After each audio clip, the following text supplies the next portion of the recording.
You're recording too frequently. Okay, I am live. Boom, and we're live. And we're fuck, dude. What's up, guys? Alex here from Playing with Fire. Never ever do that again. Okay, so I'm gonna redo that. We are live. We got a lively panel. I think this is gonna be a really interesting discussion. We got some opposing beliefs here. So I'm gonna do a quick intro for everyone. We got Austen Summers, the man with the biggest dildo on the planet. We got here the man mindset. You want to just quickly introduce yourself? Yeah.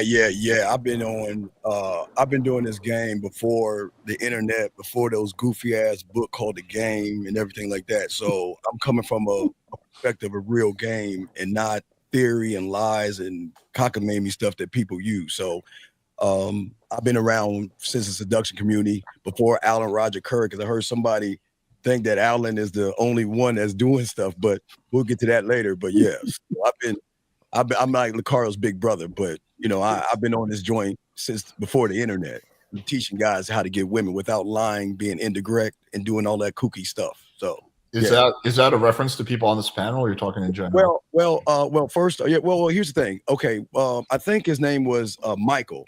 Because I would watch y'all panel when y'all were talking to each other, and at 6:47 in the panel, Michael said, "What's up? What's a 9, Alex? What's up, dog? What's a 9, though? What was he referring to? Is that how black people talk or something? I'm not making racist, but I'm just saying that I'm just trying to figure out. You talk about Alex, but the thing I want to know, just real quick, because I like everyone to answer this.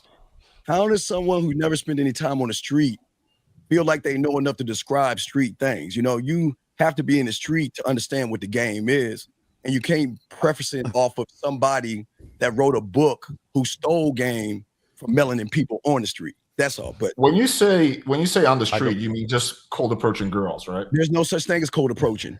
Men don't cold approach. Men talk to women. See, that comes. Okay. Let's not get into semantics here. No, it's You're not talking about approaching girls on the street.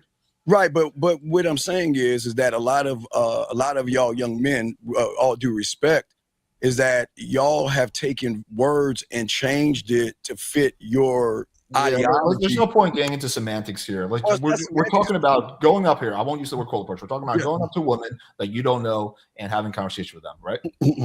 But that's going up to a woman and having a conversation. That's not cold approaching. All right, yeah. We can do a whole semantics thing. Let's do the intros before we get into it. Okay. Let's do the intros and define what we're talking about first. Yeah. In respect to y'all, we're gonna have dialogue and break it down, but I'm gonna be breaking all that stuff y'all saying to science, so it's all good. You can break everything down. I just think that going into semantics when we're talking about the same thing is useless. Like it doesn't matter. It's not, because you're doing a disingenuous thing to these young men, because y'all are using seductive terms in the 90s and 2000s. That's not the game. You're taking advantage of these young boys. So I mean, it's all good, but if you want to use those words, real men don't walk up and say I have a frame or I neg or anything like that. That's not manly. But it's all good. We'll have this dialogue, and I am a sex guy for Marcus, because I do want to have some sex questions, see how good you are in bed. So it's all good. I'm Marcus. You want to find out how good you are in bed, baby. Let's go. I've heard good things. All right, Mr. Locario. Whip it out. Yeah, so for those who don't know, my name is Mr. Locario. They call me the bad boy of the dating game. Off top, I always got to say this: I am not a pickup artist. So stop asking me for Infields. Stop asking me to show you me approaching women and all those things. So that's it. But yeah, I teach guys game. I teach women game, and that's what it is, man. But appreciate you having me here, man.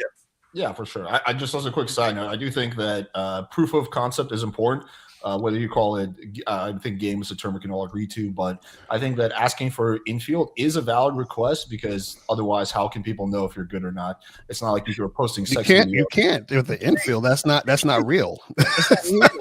Y'all making it up. Y'all whitewashing this and making it up, buddy. What do you mean it's not real? Like, what is so basically, I was talking about this on my last live stream. I said that whenever there's a camera in front of you, there's always part of it that's performance. So if you're filming yourself talking to women, there's a camera, or she knows there's a camera. So one of you two know there's a camera, or both of you know there's a camera. So therefore, by there being a camera there, you're automatically not natural. You understand what I'm saying? So it's not a natural, real situation. Yeah, I take your point, but the idea of infield is the girl does not know that there's a camera there. Otherwise, But it's not you know infield. there's a camera. That's what I'm saying. No, because so you know I there's a have camera. I have terabytes of infield. When you get filmed enough, it becomes to the point where you don't even know what's happening. You forget about the camera for 20, 30 minutes of the time. I'm sure Right, Markus but you're can attest still. to this But the too. thing is, like If you for get example, filmed- let me finish my point. If you get filmed every single day for months, for years, it just becomes like background noise. It's like you don't even, it doesn't register. So I'm not Right, changing my behavior to play it up for the camera, and I'm also not. She's not changing her behavior because she doesn't even know there's a camera. Well, Mr. Summers. So what is your point? It's literally right. documenting. So my point is, for example, Document. So my point is, I don't have my shirt off right now right. because it's a camera. But I always have my shirt off when I'm inside my house. I'm inside my house, but right now because I'm on camera, I'm presenting myself a certain way because the camera is on. So in what see what I'm materially saying? different ways is infield different than what I or Markus or Lloyd or Alex would do? No, without- what I'm saying is that when there's a camera present and you know you're being watched in some form or fashion, even if it's subconsciously, you're going to alter what you're doing. So, for example, I might walk around in my house naked, but if somebody say, "Hey, we're going to put cameras up in your house except for the bathroom," then what I'm going to do is I'm going to probably put on clothes when I'm walking in the living room, even though I usually we get walk the around point. naked. You're saying that So that's what it can I'm- right. influence your behavior, but in what Exactly. ways is it influencing your behavior beyond what you would actually normally do in a That's pickup my situation? point. It's influencing it. That's the point. So in what way? You haven't mentioned one way. So meaning that you're not being natural. Well, That's what I'm trying to say. So you haven't when you have a debate, you have to bring it back to something material. So Okay, you say I will. you're not being natural in this way that is different than a normal pickup. Okay. So Mr. it's not being natural because there's no open. No, there's still No. the open. You're There's still no open. flirting with the girl. You're still being man to woman. You're still touching the girl. You're still leading the girl. All right. So Mr. in what way would it be different if there's a camera on versus there's not a camera on? I'd be happy to tell you, Mr. Summers. See, the thing is that y'all think that just because you walk up to a woman and talk to her, that's not even a game. But what y'all use to manipulate these young men is you call these things called choosing signals. You want the women to choose you. That's not what we talk about. You got the wrong group of people. Well, Yeah. what I'm Yeah, who saying you to fighting here? walking up to a woman and y'all are just talking to a woman, so what? You get a phone number. That's not the game. Who just because you walk up to a woman, what does that prove? That you can walk up to a woman and exchange numbers? No, I think Okay, our so oldest define what you believe game is. Game is actually unconditional love for oneself. That's all it is. That's all game. Really? Yes. So like an incel who loves himself has game. good Well, An guy. incel doesn't love himself. If he loved himself, he All wouldn't right, call himself an then incel. I guess we're talking about two different things. My No, he's definition of best game game, bro. is basically creating a connection with a woman in a man to woman dynamic, Why? and then leading that forward towards sex. Why? Because part of biology is that you have an attraction for the opposite sex as a human. So what I'm saying is that again, remember, game came from the streets, right? It came from the street, and it come from books. So you're using the word. Game was happening way before any streets. People were It's just a people in the word. medieval ages were It's still not- trying to get better at getting laid. So I think- Have you heard of that this- Casanova? Was See, I think Giacomo that- Casanova, was he from the streets? Yeah, so I think the when he wrote disconnect. his book. I think the disconnect here is that. So I'm glad you brought up Casanova, but this is the thing. I think the disconnect is, I think myself and Steve, right? The difference is from what you guys do is you guys try to get women, whereas we're not trying to get women. You understand? So what we do is What do you mean when you that say trying to get women? Like what does that mean? so basically what you're doing is you're trying to get the woman to like you, right? Yes? That's crazy. We're trying to seduce the woman. Right. That's what I'm saying. So you're trying to seduce the women. What Women we're can saying have is- sex with someone that they don't like. Right. So this is what I'm And I saying. can What have we sex do with a is, woman that I don't but this is what I'm trying to tell the difference. What we do is we present women an opportunity to get with us. Does that make sense? So that's the disconnect. Sorry, This is Austen. just- He's using the word trying to try to indicate that you're tracing and desperately like all Yeah. that matters. That's No. what he's I'm trying not to even do. talking about it in that sense. What I'm saying you're framing the discussion in a status sense. So you're saying we are low status because we're trying. You are No. We're not. status I didn't say because you're anything about low or allowing high an status. opportunity. No. The way that I you said there's a framed it- difference. the way that you framed it is a status distinction. Mr. Summers, Mr. And that, Summers, No, if you it's read the book, The Status Game, what you're doing right now That is statement, framing it in actually, that now that I think sense. about it. And you're Yeah, right. It's not about actually, women for you because you just framed it in a sense of your status compared to other men, including other men on this panel. Let me We're ask trying to get women. You're offering them an opportunity. Wait. It's the same thing in sales. You're trying to sell them. I'm offering them an opportunity to invest. Mr. Summers, where do you get all this from? Is that from the book The Game? I mean, I'm saying, where do you get all these words and vernaculars? This is hilarious, bro. The thing This that is I just brought up hilarious. is from the book The Status Game. But no, Oh, it just buddy. seems like that y'all's dad, like either Rolo Tomasi, who's fake, or No one who's fake. No, excuse me. I'm just saying that y'all are using pickup. I remember I was in the seduction community. But I've seen. I promise you, I don't get a single thing from Rolo. I'm gonna frame it like this.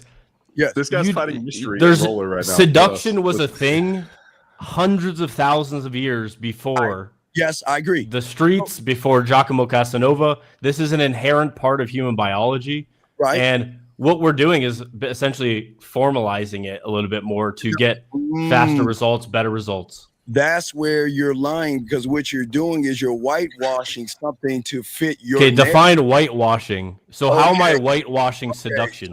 So let me explain something. What does race have to do We with can this? go. No, it has nothing. And remember, I always say this. And part of arguments is you need to have an assertion. You're saying whitewashing, so now you have to have a contention, the reasons why I'm whitewashing, Let's let him answer and what then he you means by have to whitewashing. have the implication. How to bring it back to how that what I'm is saying materially is, important. I would Let's never let say him answer what he means by whitewashing. I would never say it's a black thing, but here in the Americas, what y'all young men, you guys have done, and it's been a great disservice, is that you are taking things and then you are using those things, and y'all use word. What grown man uses frame? What grown man says infield, code approach?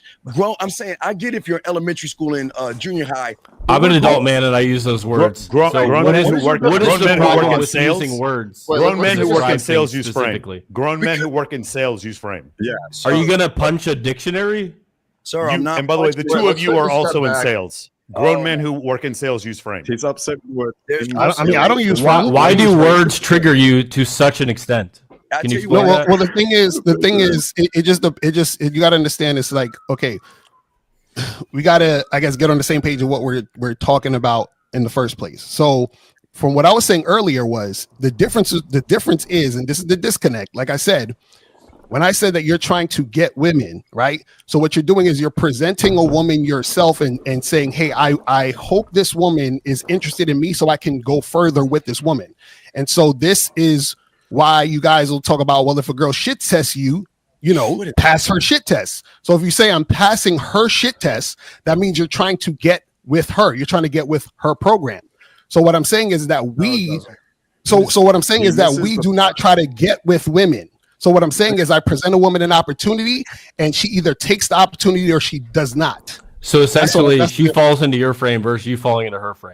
Program. How is that different than pickup? You guys are. We're talking about the same thing. Like we can do a whole. It's the same thing, different words. Thing, but this But my question is why? Okay, let's use so it. we agree on the frame. subject, Let's use the so frame. we can change So it. why Let's would the you next fall into her? argument. So this is what I'm saying, Austin. My question is why do you fall into her frame? no one on this panel. So that's what's called a there's a hidden premise in that question. You're saying why do I fall into her frame? Hey, Yes. Locario, when did you take down those posters of Hitler from your wall? Hitler. See, there's a hidden premise that you had posters of Hitler on your wall. So the problem with that argument is that there's a hidden premise in the question you're asking. Hitler. Why do you think? But you guys said you passed why women are shit you test. implying? Why are you implying with the question that I'm falling into her frame? Because you say you try to pass a woman shit test. Alan, Mr. Summers. Mr. Summers, what do you say? Do you know why women test? Do you know why? Do you know what the evolutionary reason why women test, guys? No, I know why women test. Do you but know I what don't care. what are the four ways that every biological organism on Earth, not even human beings, can get laid? One of them is manipulation, lying. So when women test, they want to see if you're really who you are. And if you're a real guy, you don't even need to think about passing a shit test. What is Right. it? So if she Austin, if she sees you as a real guy, would she test you? Yeah, she would. No, she won't. That's what I'm trying to. she would. That's the whole entire thing I'm trying to tell you guys. Some women don't test at all. Some women test a shit ton.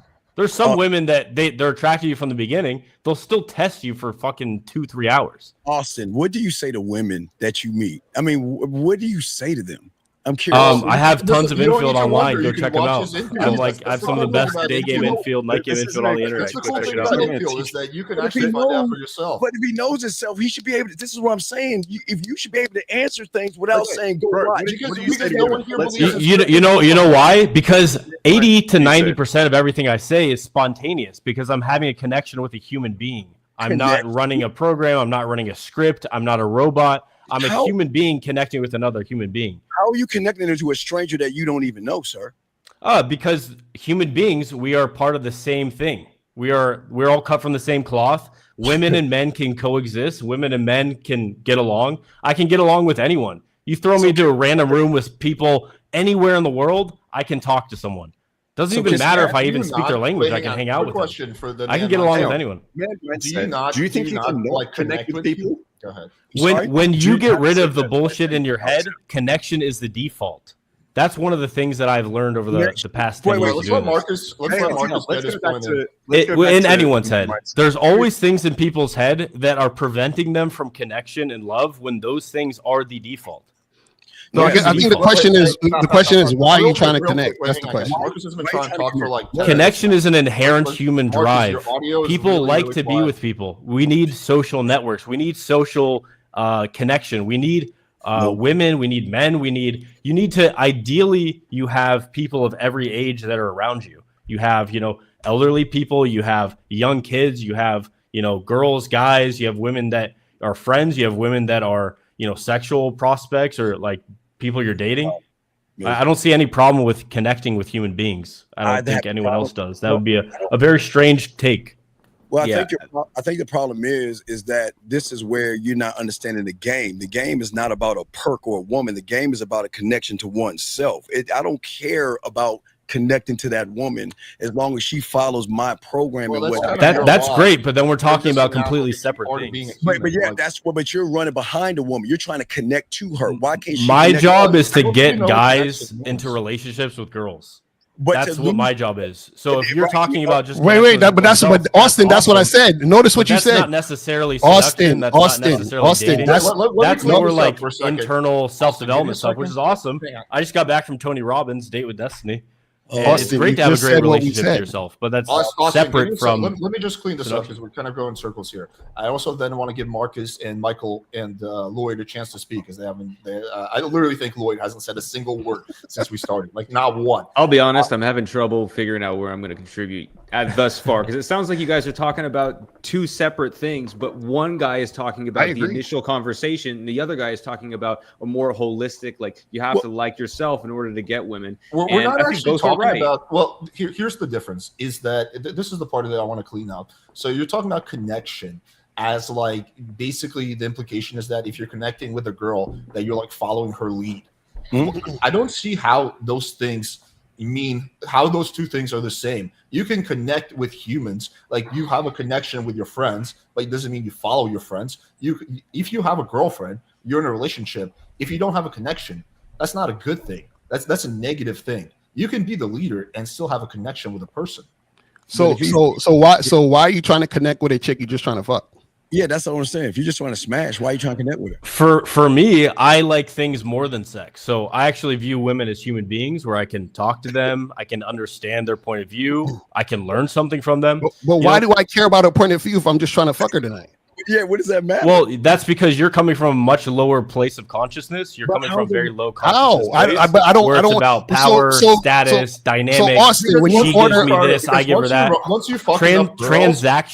Transactional thinking is a lower consciousness paradigm. So Austin, when you order a pizza, you care about connecting with the delivery guy? Dude, I was talking to everyone. This can't be real, man. Wait, why are you blown away by the fact that people like to talk to people? No. I'm saying I'm trying to understand why. How is that? How is that blowing your mind that people like to talk to other people? No, I'm trying to understand what is your reasoning behind wanting to connect with a woman you just want to have sex with for 10 minutes. That's all I'm asking. You have the hidden assumption that all men want to do is fuck the girl. Oh, No, I'm really? asking you. Do you I'm not asking- get that some Austin, people, Austin, let me are not answer this. all low consciousness? Some people like to connect.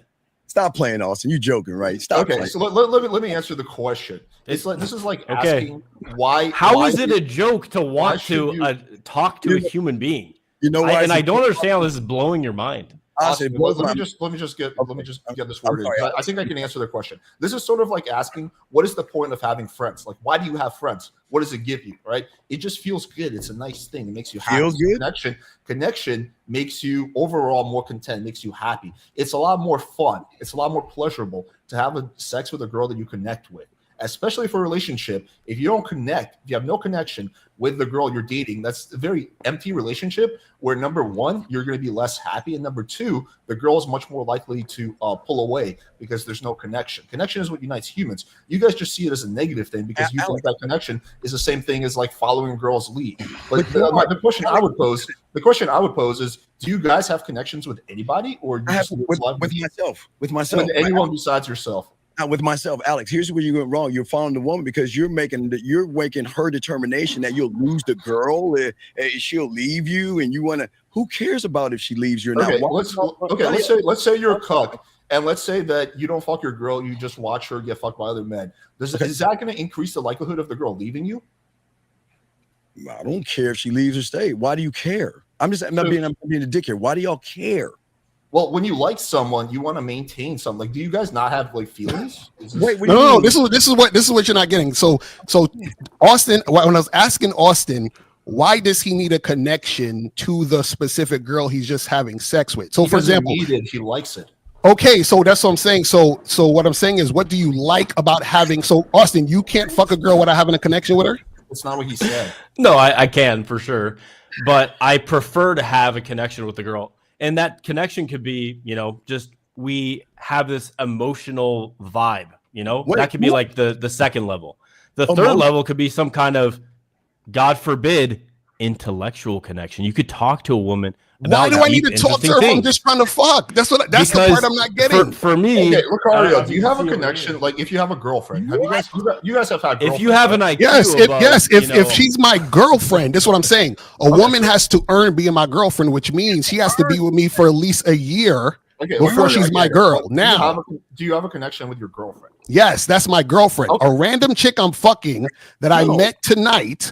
I don't care about having a connection with that woman. That's all. And so what I'm trying to understand is okay, but that's your personal preference. It doesn't really matter for the connections. Like, you believe in having connections with some people, just you wouldn't have a connection with a random girl, right? That's your preference. He's talking about Marcus, what I'm saying is that the woman who's earned her spot in my life can get the connection from me. That's what I'm saying. Absolutely. Why do you see connection as something that benefits the girl and not yourself? Because what I'm saying is that it benefits me because she is the type of woman that I'm choosing to be with me, which means that she is me because I'm teaching her how to be with me. That's what I'm saying. Any woman that's with me seriously is a reflection of me. So who is the connection I'm building with besides myself? If the girl is going to be, a reflection of me. So what is this thing where I'm trying to connect to the girl? Reflection of yourself? Hell, fucking yeah. Well, why would I? Why would you just sit home and jerk off then? Like, what do you mean? You want her to be a copy of you? No, but Alex, that's what I'm saying. Alex, what you don't understand is what we're saying is that y'all want to go for likes and friendship or something. Why do you want to don't. No one on this panel believes that. This is just a pure straw man. Austin said he wants to get, he said the word like. I pay attention. Austin said he wants to get that woman to like him, and he wants to have an emotional connection. Emotional, that's effeminate. Emotional connection with a woman. Emotions are not effeminate. Literally everything that you think goes through your amygdala, your emotional center, before you say it. Emotions are human. Don't say that because you have emotion, you are effeminate. And that's coming from me. I'm like the most logical human being on planet Earth. Relax, Austin. I said emotional. I didn't say you're allowed to have emotions. It's the problem that y'all don't teach these young men is that when they see a woman, they become emotional. That's the problem. Okay, no. You're conflating two separate things. Just because words are similar does not mean that they are the same. Why do you want to get being emotional? What you're saying, we're trying to use the word emotional to say that they are in reaction to. That someone is at the cause and that man is at the effect. That is not the same thing as having an emotional connection, meaning that that woman meets your emotional needs. No Do one you on this disagree that panel there are teaches- emotional needs? No A one on woman this panel can't meet my teaches emotional needs. the idea of, A lot of the emotional flaws in when these talking about it. arguments come from you misunderstanding or conflating words. But how can there be flaws when I've been in the game longer than you, son? I'm That means older than you. And Age doesn't mean wisdom, and this is clearly showing it. since I was 13 in the game, since I was 9 years old, dog. And what I'm saying to you, dog, with all due respect, I know I'm like probably hitting something that's making you upset, dog. But I'm just saying that. Don't bring it back to me. Bring it back to the argument that I use. Don't critique me as a person. Say, hey. I'm still trying to figure out. I said there's why. a difference between emotionally reacting to someone and having an emotional connection. Those are two separate. I'm still arguments. trying Those are to two figure separate out concepts. the correlation Now between respond to wanting that. an intellectual girl to Laughing and fuck. That's what I'm trying to smiling and figure looking away is not an argument. All right, Here, I'll answer the question with can I Mario, bring this back because- to Locario? Lord, Can you guys hear this? I don't know if my Yeah, mic's it's a little quiet. but- Locario. And that is an emotional reaction. What you just had. You deflected away from the argument. You laughed and you looked away. But Austin, Let Marcus talk. I can get women though. You can't, sir. Guys, Moving the goalpost. Moving the goalpost. You're not Guys, bringing back guys. to the argument that I brought You up. know some, sir, because I bet you any of these men right now could put us in a Bring it situation- back to the argument. Bring it back to the argument. Bringing it back to showing you why. Can you you're- connect it? I'm showing you If why you can't connect it, you can't have a debate. Sir, any of these men can bring up a situation with a woman and put us both in there where we don't know, and I bet you wouldn't know what to do. I bet you wouldn't know what to say. I bet you. Moving the goalpost. Can you bring it back to the argument? You said that emotion. You said having an emotional connection and being emotional and reaction are the same thing. Those are not the same thing. I pointed that out, and you have not. You dropped that argument. All right. Let the results show you dropped the argument. That's one dropped argument. I'm adding it to my debate. There's nothing wrong Boom. with emotion. We're all having emotions. We all have Are you going to address the argument or not? I'm just, dog, if you shut the F up and let me talk, brother, I'm Go trying for to do with this. Come on, man. getting Bro. emotional. I'll give you 1 minute. Go for it. Or like Michael said, dog. Remember, Mike, I still remember you saying Yeah, that dog. That's what the fuck I said. Yes. Shut the fuck up, dude. Don't talk about dog. You don't fucking know me. No, I do know you, and I want to ask you. Motherfucker, you don't know. You can ask me all the fuck you want, boy. I grew up in fucking East Dallas. Motherfucker, you don't know me. Shut the fuck up. Shut the fuck up, boy. I grew up in motherfucking East Dallas. Mr. Indirect guy who ain't got no game. I told you it was going to be a shit show. Right. Bitch, I will take your fucking girl. I will take your fucking girl, and you won't take mine. Done. You do You not fucking know. ugly women, bro. I was cool. Okay, Listen to me. I'll let you talk later. I'm cool with Locario. Locario has been nothing but respectful to me, and I respect what Locario does. But you have been coming on here trying to disrespect. Nobody's listening to you. Shut the fuck up. Shut the fuck up. Nobody's listening to you. Hey, bro, I'll give you my fucking address if you want to come over here. I'll give you my fucking address. Don't talk to me. How did this happen? Hold on, I'm sending you my address in the private chat. I'm sending you my address in the private chat. You know what? Fuck. Hey, look. You want to be about All it? right. Be about it. I don't want any part of this. Guys, there's no. Wait, hang on. I'm sending you my address in the private chat. I'm trying Alex, to make connections. No one's listening to me. Austin's trying to make connections. He wanted. Steve, Bro, let's just Steve, fucking. You can start All right, over. let's have a Steve, you break. can start Let's over and relax. be. Okay, I had. Austin's like, let's make love, not war. Fuck that. Wait, You look, guys love that word. when the moderator is speaking, the golden rules, you don't talk. All right, so listen, let's bring it back. I don't want this to get to a place of just like who's gonna beat up who. I want to let Marcus get his point in. I want to let Michael get his point in, and Lloyd, because they haven't done any talking.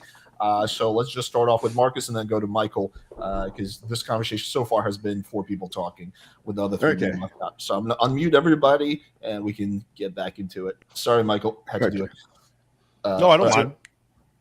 So I have a couple of questions, because they were asking Austen about what he looks for in a girl that he's just having sex with on the first night, and I kind of agree. Like, I think sex is better if you actually know a little bit more. Marcus, your mic just cut His off. mic is cut off. Marcus, your mic cut off. Marcus, turn off your external mic and just use your computer. It'll be better. Yeah, because we can't hear you. All right, let's let Michael go in the meantime. Dude, this debating is so much more fun than what we normally do. That's what I You guys said. should come on every week. Agreed. Yeah. I mean, the views Marcus, are you were saying something, Marcus? he's fixing his mic. Let's let Michael go. I mean, I don't really have a point yet. I mean, it's not. I mean, it's one of these things where we're going to sit here and like talk about each other's frame, and you do this and I do that. No, we can't have a debate because nobody can agree on terms. And then when we do so, then it's like the other side is defining. Well, you're doing this because it sucks. Listen, we can have a difference in opinion. Locario is like, I find a woman to be more attractive if she's more cooperative. That's his opinion. I don't disagree with his opinion. I just have a different opinion about what I find to be attractive. That's why Locario and I can have a conversation. Steve is sitting here trying to frame control everybody and just being insulting people. Wait, shut up, dude. Shut up. Wait till I'm done talking, dude. Listen to me. I'm sick of like you've been disrespectful to everybody in here, so I'm going to be disrespectful back to you. Mr. Summers. Did I not say Mr. Summers? I said no. You started off with me. That doesn't change. Well, I started off with you. Change anything, dude? Michael, I started with you because I asked you when you said what is a 9 dog and what is that doe. You're trying to make it. Yeah, I played football in Texas. We called each other dog. I don't understand. I don't think that's Curry thinking he had game. Curry didn't have no game, but you want to base everything off game, saying Locario's what do you say, descendant of Allen? What do you say? That you were one of us. He's not descendant of I didn't say he's descendant of Alan Roger Curry. I said that he likes Alan Roger. Locario and I have had this discussion before. We've discussed Alan Roger Curry before. What's the thing is Alan Roger Curry, he had his own brand of being direct, but Alan Roger Curry didn't invent being direct. You know what I'm saying? So shout out, RIP to Alan Roger Curry. No one believes that. No one thinks that Alan Roger Curry. We gotta stop with the straw man. No one believes that he invented the concept of being direct, right? Like no, I'm not saying he did. I'm just saying that. What I'm saying is to say that, because what it sounded like to me is that you're saying, well, Locario's trying to be like Alan Roger Curry with his direct, whatever he's doing. That's what it sounded like to me. Well, it seems like we can take different influences from different things. I mean, I take influences from certain sales coaches or sales trainer when it comes to sales. I take influences when it comes to certain personal trainers when it comes to lifting weights. You can take influences from other people. And by the way, I agree with Alan Roger Curry when it comes to where he believes misogyny comes from. He said misogyny comes from women wasting men's time. I totally agree with that. No free attention. I agree with that too. I definitely agree with that. I have a different game than what Markus has and what Austen has. But I agree with his defense. I just don't agree with his offense. But do you understand we can respectfully have a disagreement without saying what you're doing isn't manly when you don't even understand what they're doing? You don't know Austen. You're just coming in here being openly disrespectful. That's my point. Sir, I'm not being disrespectful. The thing about men, we have conversations, and if you won't want me to hurt your feelings, let me know if you want me to cut your bread, dude. Okay, cool. I'll let you know when I don't want your feelings don't want to get hurt because you're the one with your feelings hurt, dog. You're the one with your feelings hurt, dog. So basically, my thing is that. So, I think it's a good. People get influenced by other people. I just don't want people to think so that I'm doing what I'm doing because I was influenced by Alan Roger Curry. So I was doing stuff before I even knew who Alan Roger Curry was. So that's all I'm saying. So a lot of times when we talk about the terms and the things and the words that we're using and all these things, even though people may think it's semantics, it is important too, because earlier when Austen said, I teach you, and Austen, you correct me if I'm wrong. You said you teach guys how to get in relationships with women, correct? Correct. Right. So that sentence, I teach guys how to get into relationships with women, right? That's different than what I teach and Steve teach. We teach women how to get into relationships with us. That's the difference. So that's all we're saying. So that's your clientele is all women? No. The clients are men, and we teach women how to. So basically, I don't commit to women. Women have to commit to me. Does that make sense? What do you do? What do you do if you have a client who's socially awkward and he has no woman in his life? What do you do next? Easy. Right. So basically, first I teach him how to understand who he actually is and what he wants, and then I teach him how to go out there and get that when he's out there interacting with women. And what I tell him is, don't change who you are for the woman. You find the women who are in alignment with who you are, and then you deal with those women that you like who are in alignment with who you are. So a lot of times what a lot of guys think they need to do is they think they need to change who they are in order to get a particular woman or a particular type of woman. So they're like, man, well, maybe if I say this or do this or switch this up, or I pretend to be this person, or I manipulate, and then I can get these type of women that I couldn't get, or the women that, don't want me, and maybe I can turn them into women who want me. And so what I teach guys is, hey, figure out who you are, what you want, and go after that thing. That's it. How do you go after it? I agree with that. It's good. How do you go after it? Like what you talked about, like, okay, you be comfortable with yourself, awesome, know who you are, great. Right. Now, once you have to go after the women, well, what does that actually look like? Right. Well, so that go ahead. You could go ahead, Steve. Lloyd, great question, Lloyd. So what it looks like is showing these young men to understand their concept, their self-concept, and their reality. A lot of these young men are stuck in the reality, like you said. They don't believe in themselves. They don't love themselves. They don't appreciate themselves. So they always seem to find more value in women than themselves. So every time they see a woman, they say, you know, she's beautiful, she's sexy, she's gorgeous, she's attractive. And what we're trying to teach these young men is that you're gorgeous, you're sexy, you're attractive, and she's got to earn those things by what she does, her deference, submitting to you. Not saying take a knee, not saying kiss your ass. It's just that what men teach is that, you know, the game, I say because I'm part of the game. What teach max players, hustlers, balls, and pimps teach is that is simply this. This is who I am. Accept me for who I am. And if you don't, I don't care. I'm just going to find somebody else. But I'm not going to run behind Lloyd. No one should be running behind a woman. I agree with Steve on this point. Men act like they're worthless now. That's why we're even having this discussion. There's $6.6 billion went to OnlyFans because men act like they're worthless. And but the thing is, we're like, just like several different ways to get to your jump shot, or there's several different release points for a football. There's several different ways to attack this problem. And the problem the discussion we're having is direct versus indirect. But what he's saying is correct. Because men act like they're worthless, like, again, the blue pill or whatever main dating advice that you hear, which is I need to be more vulnerable. When you have the American Psychological Association saying that stoicism in men is harmful, and when you have therapists saying that men and women have the exact same methodology for being treated, that's the problem. Men always have a burden of performance. Where we disagree on is like in sales, one of the things I do is I try to convince, if I'm trying to sell someone, I'm convincing that it's their idea. In doing so, I'm using persuasion. What you guys are saying, this, I don't mean to misquote you, but what you guys are saying is, in persuasion, I'm just going to be myself, and you have 5 minutes to figure out whether or not you like me, and if you don't, I'm just going to move on. Well, Michael, I agree. Michael, I agree. Shockingly, I agree with what you're saying, Michael. But what we're saying is, when it comes to persuasion, we've got to get them to persuade themselves from not believing in fear. Persuade yourself and not believing in rejection. Persuade yourself and not believing that you're not good enough for that fucking woman who ain't shit. These women ain't shit. I mean, they're not special. And now listen. Yeah, I think you're talking about inner game, which I think is important, and I'm not going to disagree with that. But there's also the concept of outer game. Have you never had a client who knows all the theory, who's like super confident in themselves, but when they go up to talk to girls, they're awkward, they say the wrong things? That happens all the time. There's a difference between being able to consciously know something and be able to subconsciously execute something. Okay, talking to girls happens on a largely subconscious level, right? So this is my question. Yes. Is it fair to say that your tenet that you're talking about is just be yourself? Well, you can't be yourself when you don't know yourself. Okay, let's say you know yourself, and let's say you have a lot of bad habits. Right. But if you, well, that's the thing. So the thing is that we see people think they know themselves. They don't. But they know their representative. They know the fake person they're being. So now, for example, I had a dude that he was like, yo, I was at this party. I saw this girl. I thought she was hot. I wanted to fuck her, blah, blah, blah. And I said, what did you say when you went over to her? And he told everything he told me. He said nothing about sex, not once. He didn't mention sex one time.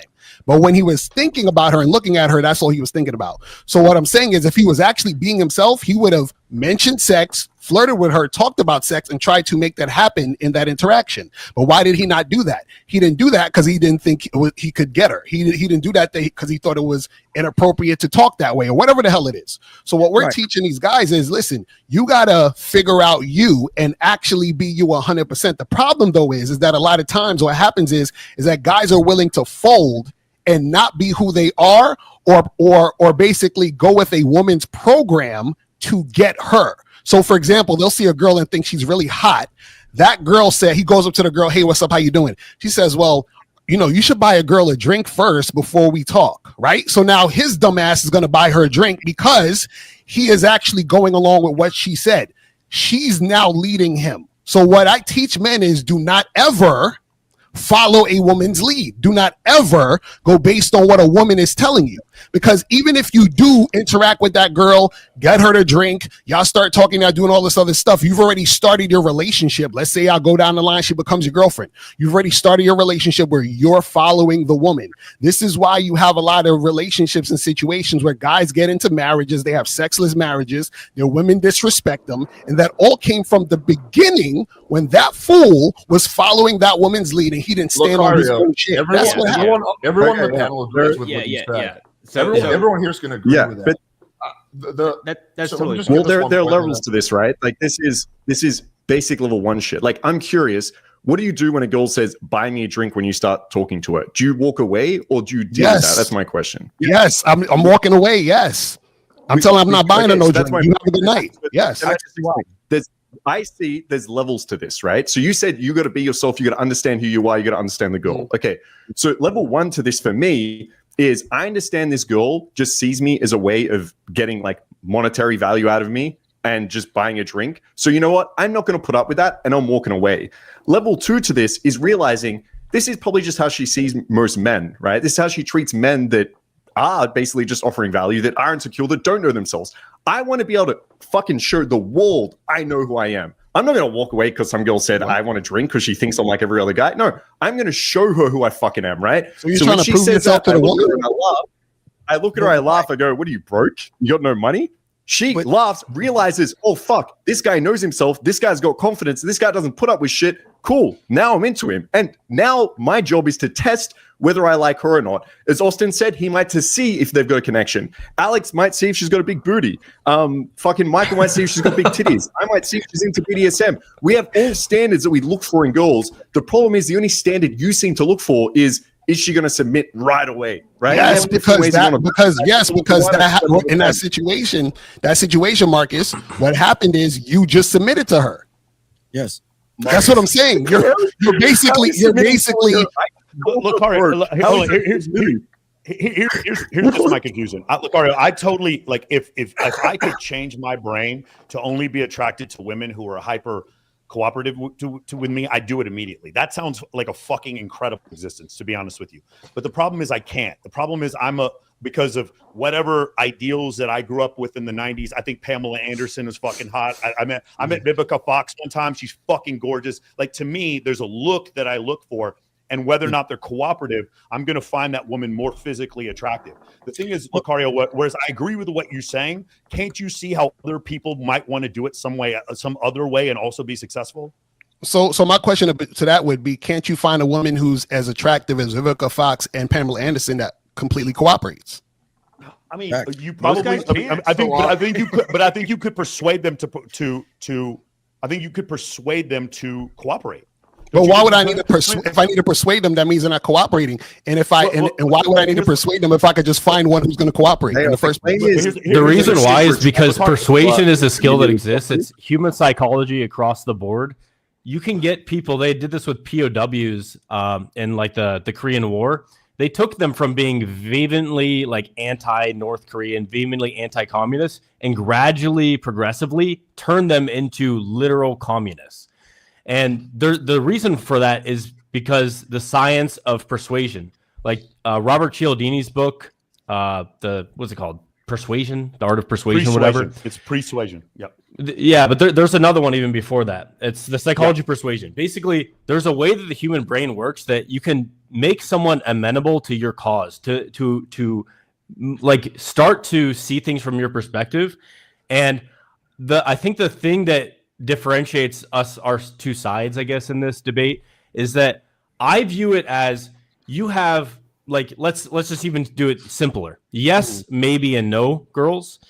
If you only go for the yes, that's maybe 10% of girls, and you can have a successful strategy where you just say all the 90% not instantly cooperating girls, I kick them out, and I only focus on the 10% that are cooperative. And within those cooperative girls, I'm sure there's going to be some girls that are attractive, and you save time not spent on the 90% that would waste more of your time. However, within that 90% of yes or no's and maybes, maybe there's 40, 50% girls that are open to the possibility of sleeping with you, but they're not sold on you right away. And Austen, and I think that's let me finish my argument on this. If in the next 30 minutes 60 minutes, 90 minutes, I can have a fun conversation with this girl where I'm expressing myself, getting to know her. It's kind of fun, maybe even a little bit challenging. And I can sleep with a girl that's even more beautiful than a girl that would say instantly yes. Then maybe that's a good choice for me because, you know, I have increased the number of girls I can talk to by like a factor of 5. So I have much more attractive girls that I can talk to that I can persuade using our seduction techniques, which we can get into if you want to understand seduction techniques, or if you want to break it down, I can break it down to 10 different ways. I can talk about evolutionary psychology, I can talk about biology. Let me add an important thing to your point. I'm going to wrap it. That's the difference. I'm thinking that there are some girls that are maybe girls that I can show different parts about myself, expose her to how attractive I am over time, hit those attraction triggers, leadership, confidence, my ability to talk to other people, how they respond to me, my ability to show sexual authority, my ability to make it fun, my ability to just have like a good vibe.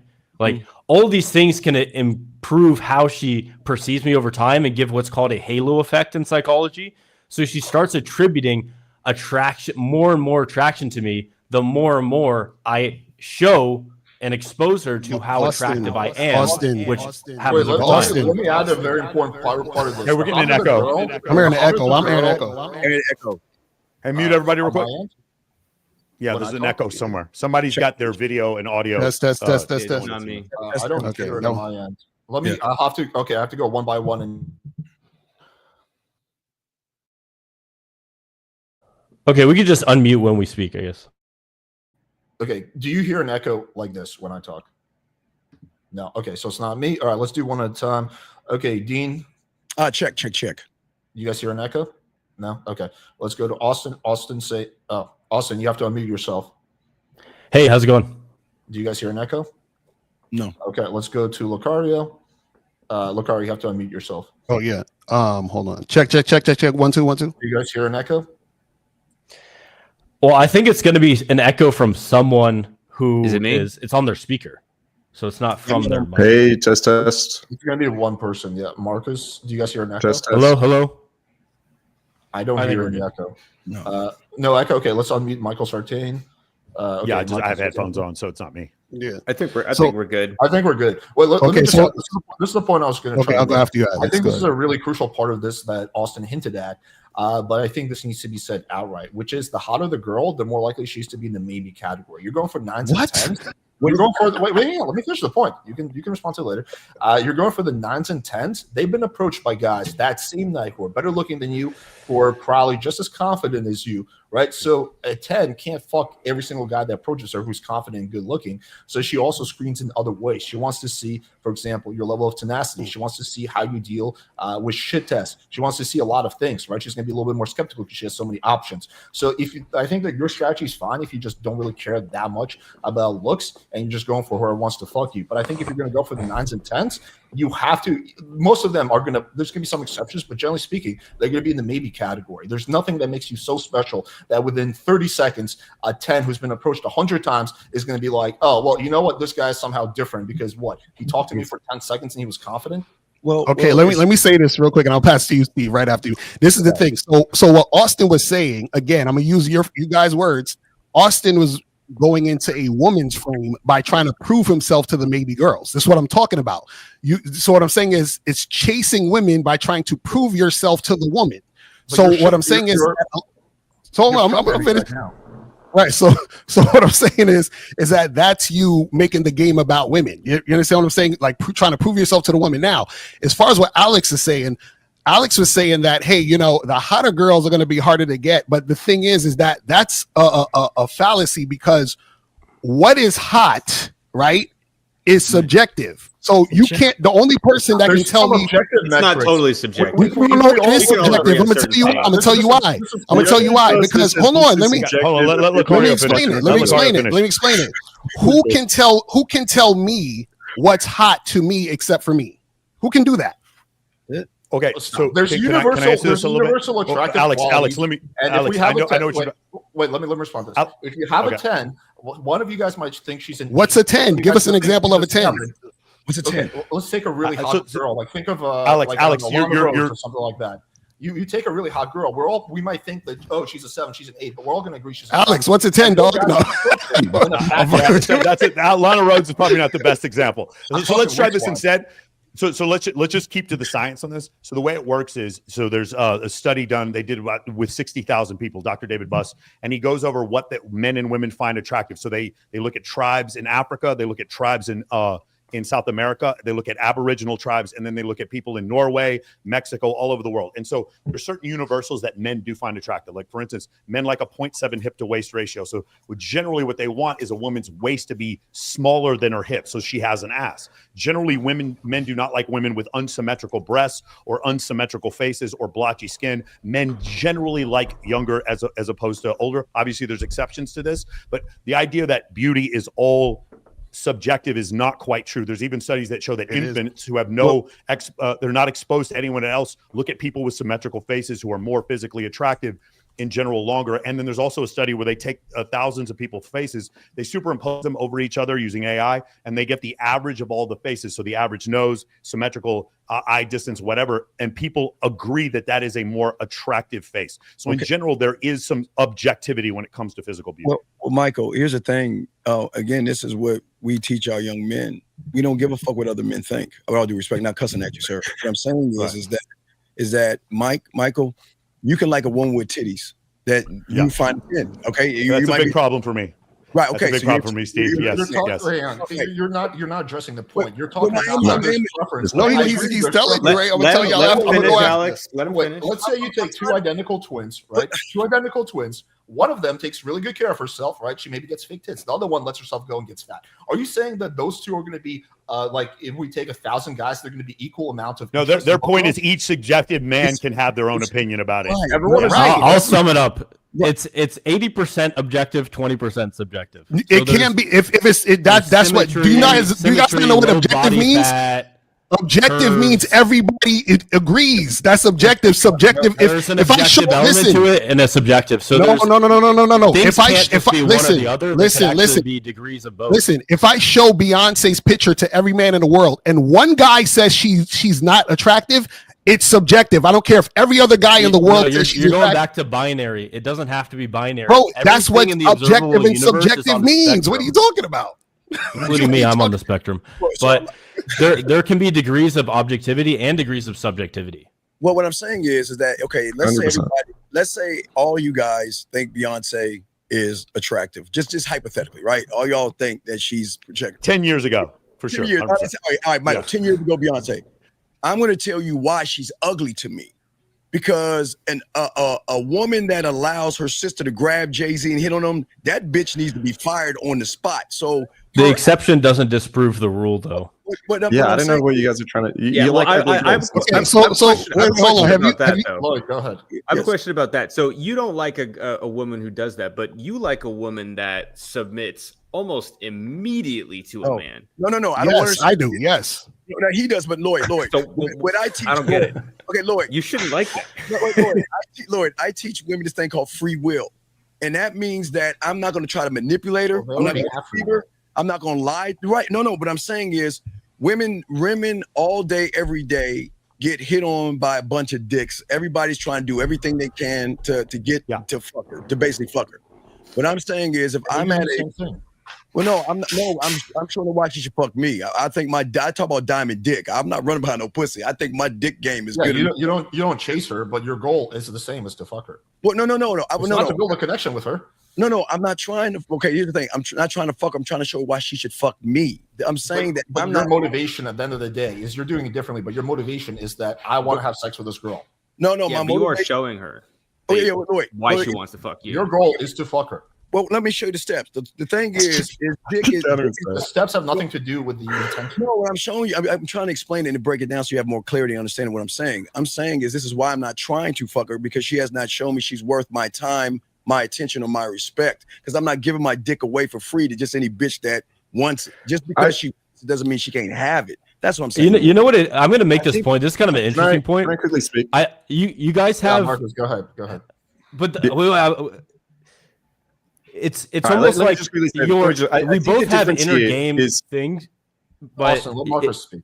Yeah, sorry. Yeah, I think okay, the I'm gonna difference write it down. here is- all right. I think the difference here is you're seeing our game is basically something that I think we all agree on. It's really bad for a man to go in there and say, I desperately want to have sex. And even if this girl is disrespectful, she's not my type, I'm not into her, she displays babies, I don't care about that because I'm so desperate. I really want her to like me. I might even change who I am or lie about things or like I think that's really bad. I think we all agree with that. Okay. But there's a difference here between showing who we are, getting attraction from her, and then saying, okay, now that I have that attraction, let's start to screen. Do I actually want to sleep with this girl? And if I do, is it just going to be a one-night thing and fun? Is that all I'm after? Or am I after something more? Am I going to try build on that? I think you're missing the fact that there's a screening process with all of us. So once we show the girl who we are and we build that attraction, it's not from a place of, I desperately need you no matter what. It's none of us feel that way. None of us are chasing. None of us are insecure in that manner. It's we build attraction with the girl and then we screen. There's a big difference there.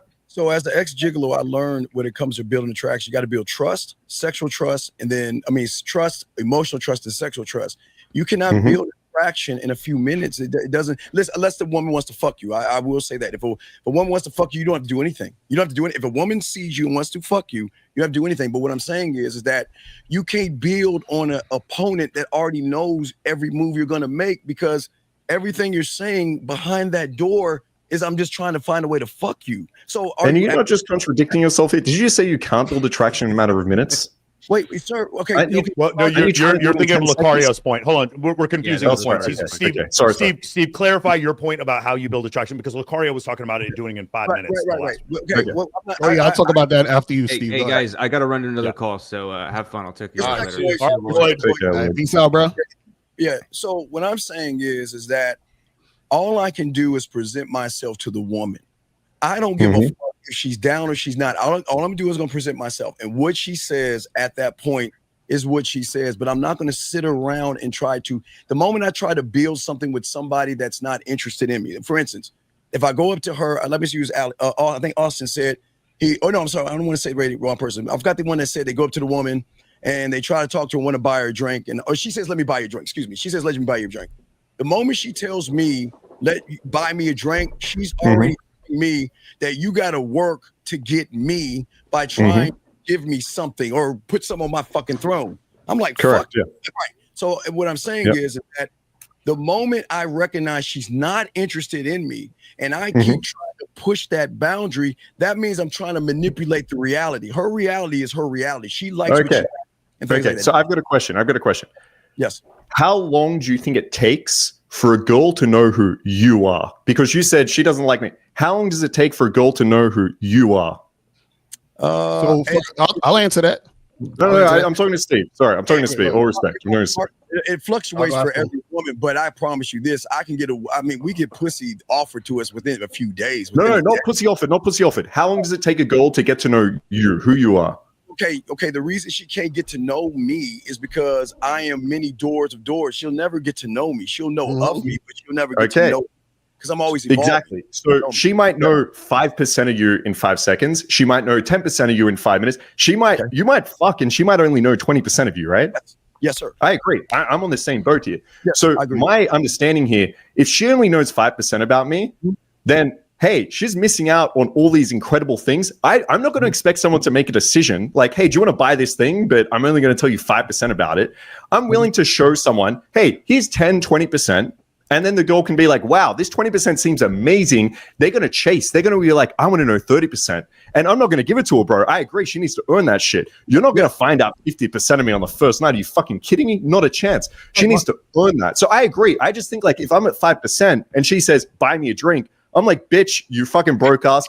I'm going to show you that's another 1%. I don't put up with that shit. You want to find out a bit more? Let's go. And then when she gets that, like, then I have attraction. Then I find out about her. Now I want to know 20% about her. And is that 20% good enough or not? So I think we're on the same page here. It's just like we're going about it maybe different ways. I just want to say this real quick. What I learned what is called the rule of Jill Scott. I'm going to tell her what to do. I'm not going to waste my motherfucking time trying to impress that bitch when there's all the bitches in the club. I'm going to say this. Look. But that's the difference. That's the difference. I'm not going to walk away at 5%. I'm going to be like, hang on, I want you to know a bit more before we make this decision. But I think that's the problem. That's the difference. Is that that is the problem. That is the problem, and that is the difference. You're walking away. You're walking away at 5%.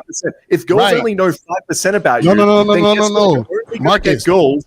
Hang on, wait 1 sec. You're only going to get girls that are willing to fuck you with the 5% of you, right? Imagine if they knew 30%. You'd be fucking way hotter girls and way more girls, right? Marcus, this is what I'm trying to get you to understand. She will never. This is what I'm saying. She will never. Hold on, I'm gonna tell you. A woman will never get to know 100% of me.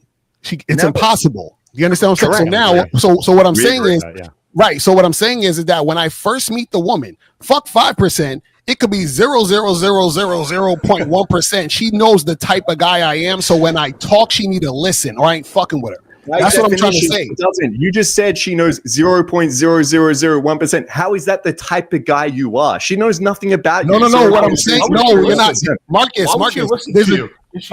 There's a difference between. Let me explain. There's a difference between her knowing who I am and understanding the type of guy I am. That's two different things. Listen, she's not going to know me when she first meets me. She's going to know the type of guy I am. That's what I'm trying to get you to understand. I understand. Do you think really hot girls walk around this world, okay, with all like guys hitting her up on Instagram and also guys approaching her, and you ask her, what do you need in a man to fuck him? And she goes, I just need to know the type of guy. I need to know 0.001%. Yes, so let's go with that. Let's go with that, Marcus. This is what I was talking about the other time about the 5 minutes. So what was confusing y'all about that is that you're like, it's impossible. Women aren't going to fuck a guy they know in 5 minutes. Absolutely, yes, they will. No, we agree. Of course they will. We've all been there. You're not right. So then what's the issue then? What are we talking about? Because some women will. No. All women will find a guy that they want to fuck in 5 minutes. Yeah, but Marcus, they will not fuck in 5 minutes. Okay, so the nerdy Asian girl that's studying her PhD. She's hooking up with the guy within 3 minutes after knowing nothing about him. Yes. So that I appreciate your certainty with this. However, I don't think the certainty you have relates to reality. Austin, it's not your reality. Austin, remember, you deal with a lot of maybe girls, so it's not your reality. That's what I'm trying to say. We're in different realities. That's what I'm trying to tell you. Maybe girls are part of all girls. I'm so sorry. But maybe. Hold on, Locario, maybe girls are included in all girls. If we're talking about right, all girls, maybe girls and you're right, Michael. And what happens is that all girls treat every guy different. This is what I'm trying to say. So the maybe girl to Austin will be a yes girl to me. That's what I'm trying to tell you. Do you see what I'm saying? Why are you not fucking every girl in 5 minutes? Why are you not fucking every girl in 5 minutes? No. I didn't say I fuck every girl in 5 minutes. I said every girl will find a guy she wants to fuck in 5 minutes. So what I'm saying is that you can find the girls that want to fuck you in 5 minutes instead of wasting time on the maybe girls. Why waste time on maybe girls when you could just find the girls that want to fuck you and desire you that bad? There's an efficient frontier there, and I think I agree. I think they enter somewhere in between these two ideas. I don't think we need to buy a girl a drink when we first meet them, and I also don't think if a girl doesn't talk to me in 5 minutes, we can't talk to them anymore. I just think here's the thing, guys. I just want to ask you a question, Locario, all you guys, Austen, Steve. We to some extent, we're all on YouTube persuading other people. And the idea that we sit there, we present our points, we have funny covers on our YouTube videos, we have cool titles for our YouTube videos, and we'll have conversations with other people. It is a function of persuasion. We all believe in the idea of persuasion. I like playing video games when I used to play them all the time on hard levels because it was hard, because it was an accomplishment. And I like having sex with women who I had no business having sex with, especially when other men get really fucking mad at me for having sex with them. I enjoy that. Maybe that makes me shitty, but I do. But in order for me to do that, sometimes I need to persuade. And that's why I'm saying I don't disagree, Locario, that what you do would definitely lead to a lot of very quick sex with a lot of very obedient women. Or I'm sorry, you said very cooperative women. But what I'm saying is I just don't see how you can't see how what Markus and Austen does would not also lead to a guy sleeping with if he wanted to, 400 or 500 very beautiful women. No, I know. Oh, Michael, real quick. I'm not saying that it won't. I totally agree with what you're saying. What I'm saying is to get to those women, they are putting the women in front of them, meaning they're following the women. That's all I'm saying. My internals and how I view myself isn't directly related to that. My level of inner game isn't that fragile where I have to think about it in those terms. It doesn't matter if you think about it. The other thing is happening. So this is the other thing. Well, I'll bring up this comment. No, but women are running legendary levels of game of Marcus and Austin. Wait, let's not get Not everything has to be win-lose. There's actually a higher paradigm, which is win-win. I win, the girl wins. We win. Society wins. Well, you can have families afterward too, and the society wins even more. Marcus, Austin, I agree with you, but the women can't win if you're following them. Yeah, but also, it's only a win-win. I'm not following. I'm leading. You just said you deal with maybe girls. You're following. That's what the maybe girls are the one you follow. The straw man. No, sorry. Getting a little silly here. This is getting ridiculous. No one on this panel believes in following women. We all agree on this. We don't need to keep creating this straw man. But you are if you're trying to pass her shit test. Whose shit test is it? Hers or yours? Locario, let me ask you something. If you ignore, hang on, let me finish my point. Locario, your criticism of Austen is that he's wasting his time because every girl wants to fuck the right guy in 5 minutes. But then at the same time, you said that you don't fuck every girl in 5 minutes. In fact, I guarantee you don't fuck most girls in 5 minutes. That's a contradiction yourself. You're holding Austen to no. You're not, Alex. You're missing the point. What I'm saying is that every girl, if she desires a guy enough, she will fuck a particular guy in 5 minutes. Then why are you wasting your time talking to girls that don't fuck you in 5 minutes? No.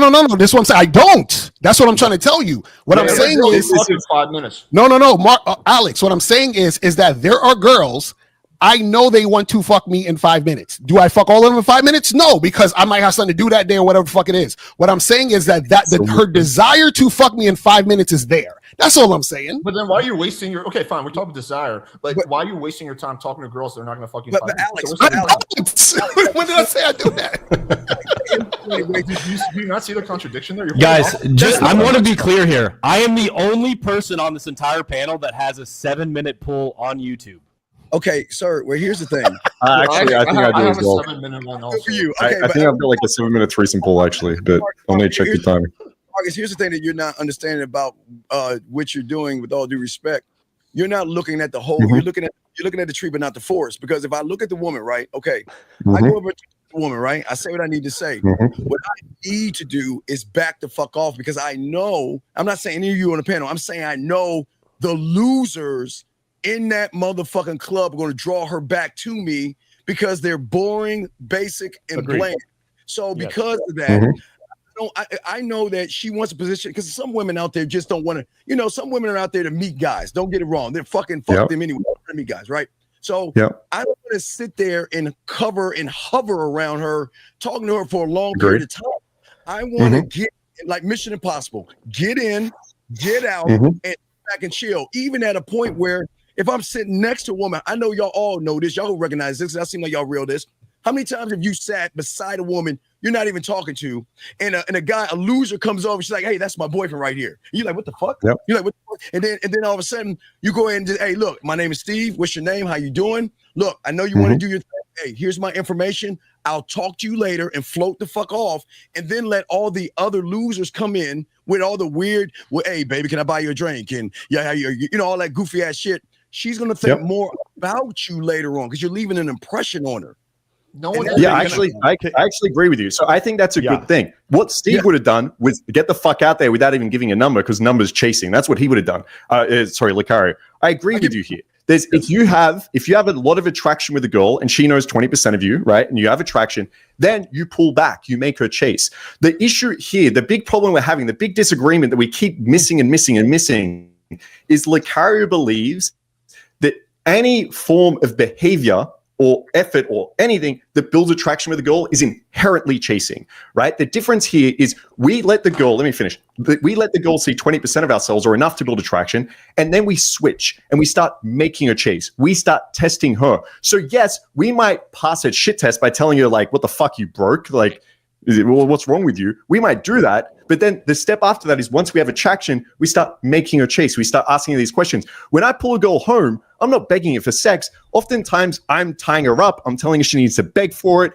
There's a huge submission at play here, and I'm leading her. So Marcus, let me ask you a question. I'm not sitting there and being like, I'm following you the whole time. No, I'm leading. Okay, and as part of Marcus, that, leading is guiding, mentoring, and go for it, Locario. Let me ask you a question. If a rap artist who wanted to make it big met Dr. Dre, and Dr. Dre was like, "Hey, let me hear your music," would he shit test Dr. Dre, or would he start rapping or give him his music? Okay, that's a great question. If you found out this guy's Dr. Dre and he's proved himself and you know how amazing he is, of course. But if that's just a random guy, say it's an alternate universe, I rock up and this guy's like, hey, I want to hear your music, and I didn't know who the fuck he was, I might be like, dude, I'm busy, all right? I got better shit to do. I'm not showing you my music. But if he was able to prove himself and show that, and I saw who he was, I knew 20% of who he was, yeah, of course there's no shit testing going on. Marcus, that's my point. So women see you as a random regular guy that she doesn't see as a man that she wants to fuck with. That's my point. She doesn't see you as that dude who's that guy. That's my point. You think that if you approach a girl, yes, the point is to show that. She's going to think you're Dr. Dre. When guaranteed, especially if she's Chicago, better looking guys and guys who are just as confident. But Alex, why are you Dr. Dre in 30 seconds in her mind? Because when I approach women, there are women who treat me like I'm Dr. Dre, who treat me like I'm Chris Brown. So if I'm dealing with women and they act that way towards me, why the fuck would I deal with a woman who's acting the other way? That makes no sense. It's going to be a very, very small percentage of women who. No, it's not. But that's what I'm saying, bro. 30 seconds. Bro, this is what I'm trying to say. I have consistent situations where women are responding to me that way by me just going up to them and saying hi. It's that simple. Wait, watch this, Alex, real quick. Yeah, so I just don't think that works on. Alex, we can all do that with ugly girls and then say it's subjective. We can all do that. It's easy.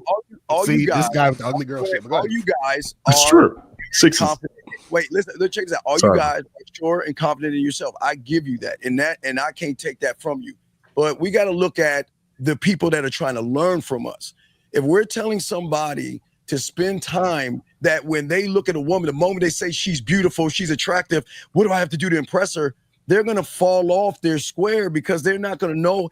I get it. You got to build attraction. But if you don't find yourself attractive, how can you build attraction if you don't even believe that you deserve or that woman deserves to be with you? How can you? It's a silly straw man. Everyone on this panel believes they're attractive. No, I said you guys. I didn't say you guys. Nah, I don't believe. I believe that shit. Because and no disrespect, but you ain't no way you can believe you're attractive, and a woman shit tests you, and you're like, well, man, let me pass her test. How, like, I don't even understand how you would allow a woman to disrespect you like that. That's crazy. Okay, why are you interpreting it as disrespect? It is disrespect. It is disrespect. The rule that you have attributed to that. That's the meaning you've attributed to it. That's not. So Austen, if I was trying to get a job with a company, and the boss of the company said, "Hey, Locario, you're a little darker than the guys I usually hire. I don't know about you." Should I be like, well, he's shit testing me. Let me try to get this money. I'm gonna try to get this $100K a year, and let me pass his shit test. What? You're going for the interview, right? And you met the boss for 30 seconds, and you're like, "Well, give me a job, bitch." Like, I'm Mr. Locario. I want the job. Right? What I'm saying to you is that you guys don't believe in yourself enough. This is the thing. You guys don't believe in yourself enough to think that a woman, because this is the thing. Everything that I'm saying is what I live. So I'm not just talking. I'm talking about what I live. So when I approach women, I have women who smile and they're all teethy. I see all their teeth when I approach them. When I talk to a woman, she's very receptive. What I'm trying to say to you guys is that why do you allow a woman? Well, maybe it's me. Maybe because I don't deal with women who give me that type of energy, and I have a bunch of women who don't give me that type of energy. Maybe because I'm too spoiled with women who actually just respond when I talk and they respond. You get that energy and you walk away. No. I said when I do get that energy, I walk away. What I'm saying is that if I'm getting the energy of a woman cooperating, then she gets more of my time. This is the funny part. I'm gonna say this and I'm gonna end. I have a question for Locario. Yes. If you walk away from anything but instant compliance, isn't that living to a world like just confined to a world built out of women's knee-jerk impressions of you? Like their instant reactions to you?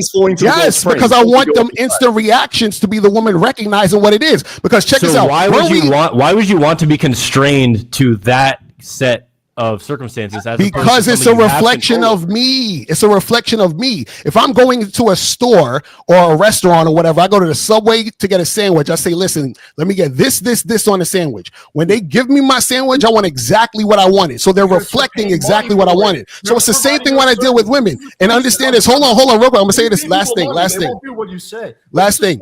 We were just talking about before we was on camera. before we was on camera, we was just talking about a guy, we're not going to say his name, who got caught for a sexual assault, right? Now, the issue is that a lot of guys out here are dealing with women who don't really like them and who aren't really interested in them and who do not cooperate 100%. So when you don't cooperate 100%, you're dealing with a woman who could essentially say, you know what? Fuck this guy. I felt like he did this to me. I felt like he did that to me. And that's because you're dealing with women who don't give you 100% cooperation. I'm going to mute everyone so I can respond to this. Okay, because this is getting so silly now. This is just straw man after straw man. No one on this panel, hang on, no one on this panel is advocating chasing girl to death and trying to fuck a girl who's not into you. Here's the difference, is that you're looking at very binary. If a girl doesn't give you instant compliance, I'm going to walk away. What I'm saying is, especially if you're going for the hot girls, some girls will tease you. They'll be playful, right? That's common. That's kind of flirting. So if you expect instant compliance from a girl within 10 seconds, then you're missing out on the vast majority of your options, especially the hotter ones. And specifically, this logic would not hold up in any other dimension. Like, you're doing sales and you walk in the door to a customer, and within 30 seconds, he's like, I don't know if I want to buy this. You're like, all right, fuck you, man. My product is awesome. You don't want to buy this? This wouldn't work in job interview. This wouldn't work in any other department. So, Alex, do you have a sales page? Within 30 seconds, someone has to. Alex, do you have a sales page? Carl, I got this one. Watch, Alex. Hold on, I watched the car. Watch this, Alex. Watch. I'm gonna explain it very simple. I'm gonna ask you two questions. A question, they'll make a statement. Well, just engage in what I'm saying. Okay. Why? I'm gonna break it all in. Now, we've all walked down. We've all been to the mall, yes, and we've all walked down, and then somebody with a fucking clipboard comes up to us and say, "Hey, how you doing?" And you automatically know that motherfucker's trying to sell me something. You like, no, I'm not interested. Can we agree on that? Can we agree? When we walk down, we've all seen that, right? We can agree. Now, Alex, you're my dog, but I hate you for this because I'm giving women credit for something. I fucking hate doing this, but I got to keep it a buck. Women have this thing called emotional perfect pitch. And what emotional perfect pitch is, they can recognize femininity in somebody the first moment they open their mouth. They can just as fast as you recognize the person with the clipboard that says, hey, sir, how are you? Can I have a moment with you? Like, nah, you trying to sell me something. Women can recognize that in somebody, but what they can't recognize in a man is that they can't recognize fear. They can't recognize anxiety. They can't recognize worry. They can't recognize, oh my God, you're special. That's what draws the interest in within the 5 minutes, where everybody else is nervous. And I'm not saying the guys are the We're moving the goalposts. We're talking about the first 30 seconds. Now you're right. But I'm saying Alex, the first 30 seconds again with the clipboard, the first 30 seconds of the person saying, "Hi, sir, how you doing?" What comes to your mind in the first 30 seconds when someone you know with a clipboard walks up to you and says, "Hi, you have a word?" We all agree with this. You're just saying things we agree. Like, all we're saying is, just because she knows you're not a feminine bitch doesn't mean she's going to sleep with you. There's more standards than this. And there's also been people with clipboards who were able to get me interested in the cost. Like, they make a really good point. Like, hey, yeah, they had to chase you down, Alex, right? They had to chase you down, right, Alex? No, they didn't have to chase me down. Maybe they just said hi to me and they compliment something I was doing, and I was. Oh, so you trying to tell me they cooperated with? So you tell me you cooperated with them easily, Alex? Is that what we're saying? Alex, what do you mean I cooperated with them easily? No. One minute you said no. My natural reaction is to dismiss salesmen, but sometimes I get hooked. Like, sometimes they able to convince me. This is just how sales. But how? So Alex, you're saying you cooperated as soon as they talk to you? Alex, you watch. Wait, hang on, stop. Is this what I said? Is that what I said? That's what you said. I was making fun of you saying that they chase you down, and then you said no. There's some people I stop and talk to, right? Okay, this is getting ridiculous. The only thing that is happening here. Can you guys actually engage in the points I'm making? The only thing that's happening. Straw man. Yeah, Steve seems honesty. Locario seems like he's coping so hard, right? The thing is, he used to get hurt before. He's way to deal with it now. How am I coping when you guys are chasing women? Really hard at the beginning. As soon as he gets rejected, he's not even willing. A girl says, "Is that your best line, or is that the only thing?" Or like, "Can you buy me a drink?" And he runs away. Marcus, why do I need to do it when I have other women who comply? That doesn't make any sense. Who is more secure in themselves? The guy that can look back at the girl and put her in a fucking place, or the guy that runs away? But why do I need to put her in her place if Marcus, do I need to put a woman in her place if she's already in her place? What place are we talking Well, about? she's not in her place. That's the whole point, bro. She doesn't know who the No, fuck but you that's are. my point. She's not in her place with you, but she's in her place with me. That's my point. I don't have to deal with what you have to deal with, brothers. That's all I'm saying. You're only getting the sixes. They're the only ones that are already in their place because they see Marcus, how can you tell me what a 6 is? Marcus, tell me what a 6 is. Marcus, tell me what a 6 The type is. of girls that you're with, bro. The Marcus, girls are a little tell me. bit straight, the girls that Marcus, everyone is describe me having a 6. Marcus, Marcus, describe me a All right, 6. we can end this debate if Locario or Steve, you guys get one full day of infield. Just go out, show us the girls you're getting. Show us Austin, we're not pickup artists. I'm not here chasing women, bro. What are you talking about? They're not going to do it. They're not going to do it. Listen, if you're against showing objective evidence of what you're Bro, doing, didn't we just Then talk just say about it. some dude who's probably gonna go to jail This is for the reason filming he women? doesn't do the shit test. It's the same filming in reason he public doesn't is do legal it. in America. He's insecure. He's scared. It's not going to happen. Don't even bother asking. Oh, you guys. Run away. There are thousands of Run away. YouTube channels that have footage in public. That's not. But that's not. Wait, I want to. That's not the game. Y'all niggas Okay, chasing hold women. on. Let me make this point. Thing you guys There is a hierarchy of evidence. There's a hierarchy of evidence in science, and the highest form of evidence is like just demonstrating objective proof, having other studies confirm that. Like if you can go out and show that in objective video and audio, wouldn't that be a better point for your Okay, your so side? Austin, tell me. So Austin, check this out. So Austin, check this out. I go out. I take a camera out tomorrow. I show me walking up to women, making out, getting their numbers. Show What us is the that? results you get? Because at the end of the day, if it's Austin, Marcus and I they're and all Michael and Austin, Alex, we they're all have paid proof, actors. How do you and we know? have our How do you know they're not strategy. paid actors? If Austin, you how have do you your know they're own not paid strategy, actors? but How do then we there's know no you're not just proof? fucking a bunch of How fat do you know? chicks? How do you know they're not paid actors, Austin? How do we know you're not just fucking a bunch of fat chicks? Alex, it's but How do I know you're not fucking a bunch of fat chicks? Exactly. You don't know. Well, You don't know. Okay, so what are we talking about then? There's degrees of probability. You're Hang saying on, that is like he- you almost. I'm sorry, say sorry. It's like a badge of honor. Is he that you claiming have that no Austin is proof of paying concept. actresses? No, I'm asking Austin, how do I know that he's not paying actresses? And how would he know I'm not paying actresses if we do it in field? How? You can approach I mean, I guess at the end Is of the that day, your you can claim? tell. They used to do this in the seduction community. I'm telling you, they used to do that in the late 2000s, early the 90s, where they would hire models and things like that. But you're saying, why? Okay, you say I need to go to infield when I get this. Listen. Hello, handsome. And yes, you made my day. You always make my day. Bro, I wasn't gonna go there, but you sent me some proof of results. One of them was a fucking beast girl. No, but you know it's a beast girl to Alex, you. your mic voice is way one low. thing, but Alex, I like your the audio girl that thing the voice is is too coming low. from to be attractive. All right, I'll Austin, you can see me with Sneeko. But see that's their cope. Their cope is, well, the things you're doing with ugly women. And again, it's subjective. Okay, do you guys you can claim I think something, we all but agree on that. like I said, I think that's the end of the about this. discussion. I agree with you. Hey guys, can I ask? I want to ask Steve and Locario something. We may all agree on here.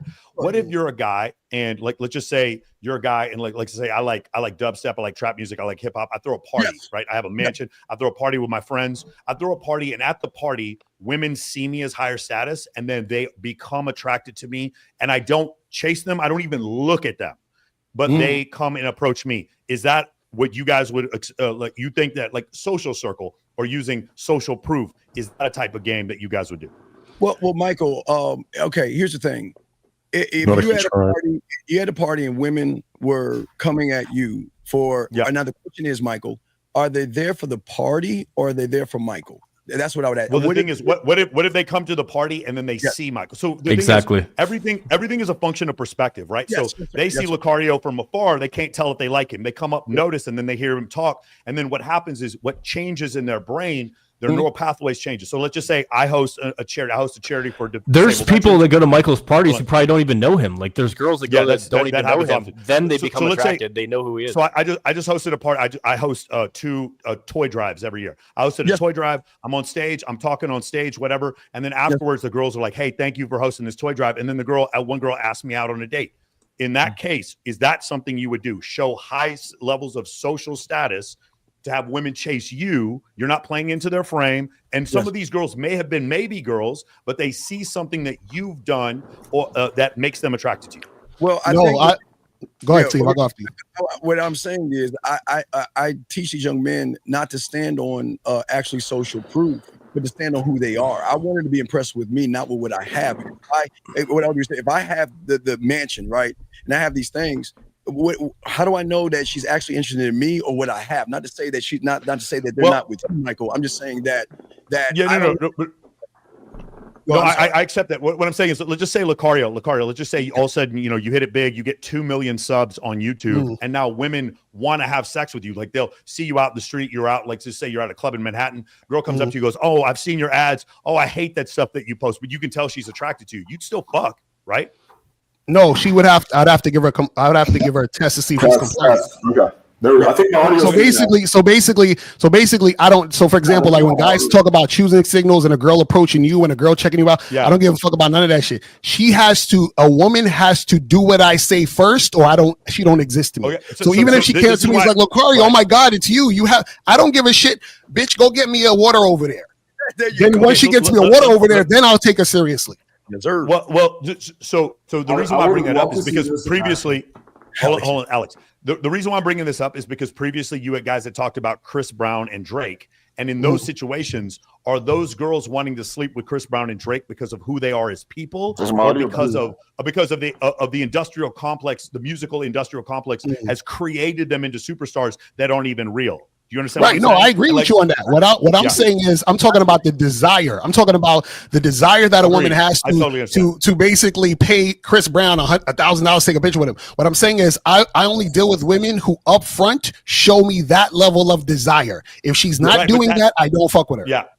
Yeah, but the problem is that level of desire that Chris Brown gets comes from social proof. That's the only place. Right, but that level of and I agree with you, Michael. But the desire that I get is from me. That's why I don't care about studies. I don't care about any all that other stuff. Is me. What I'm saying is, I don't think it's weird that if a guy's walking down the street, let's say he works out at like Gold's Gym, or what's that place out of Manhattan, Ventura, that gym, and he works out, he's fucking buff, and a girl throws it at him to want to fuck because he's really muscular. I don't think it's weird that he wants to fuck. I think I'm not. Listen, he can fuck it as long as he wants. I agree. He can fuck whoever he wants. I'm just saying that a woman has to earn everything when it comes to me. I'm not just gonna give her shit. That's all I'm saying. To be my girlfriend, I want to test my audio. Is my audio? No, it's terrible. What Steve said about she has to earn my dick.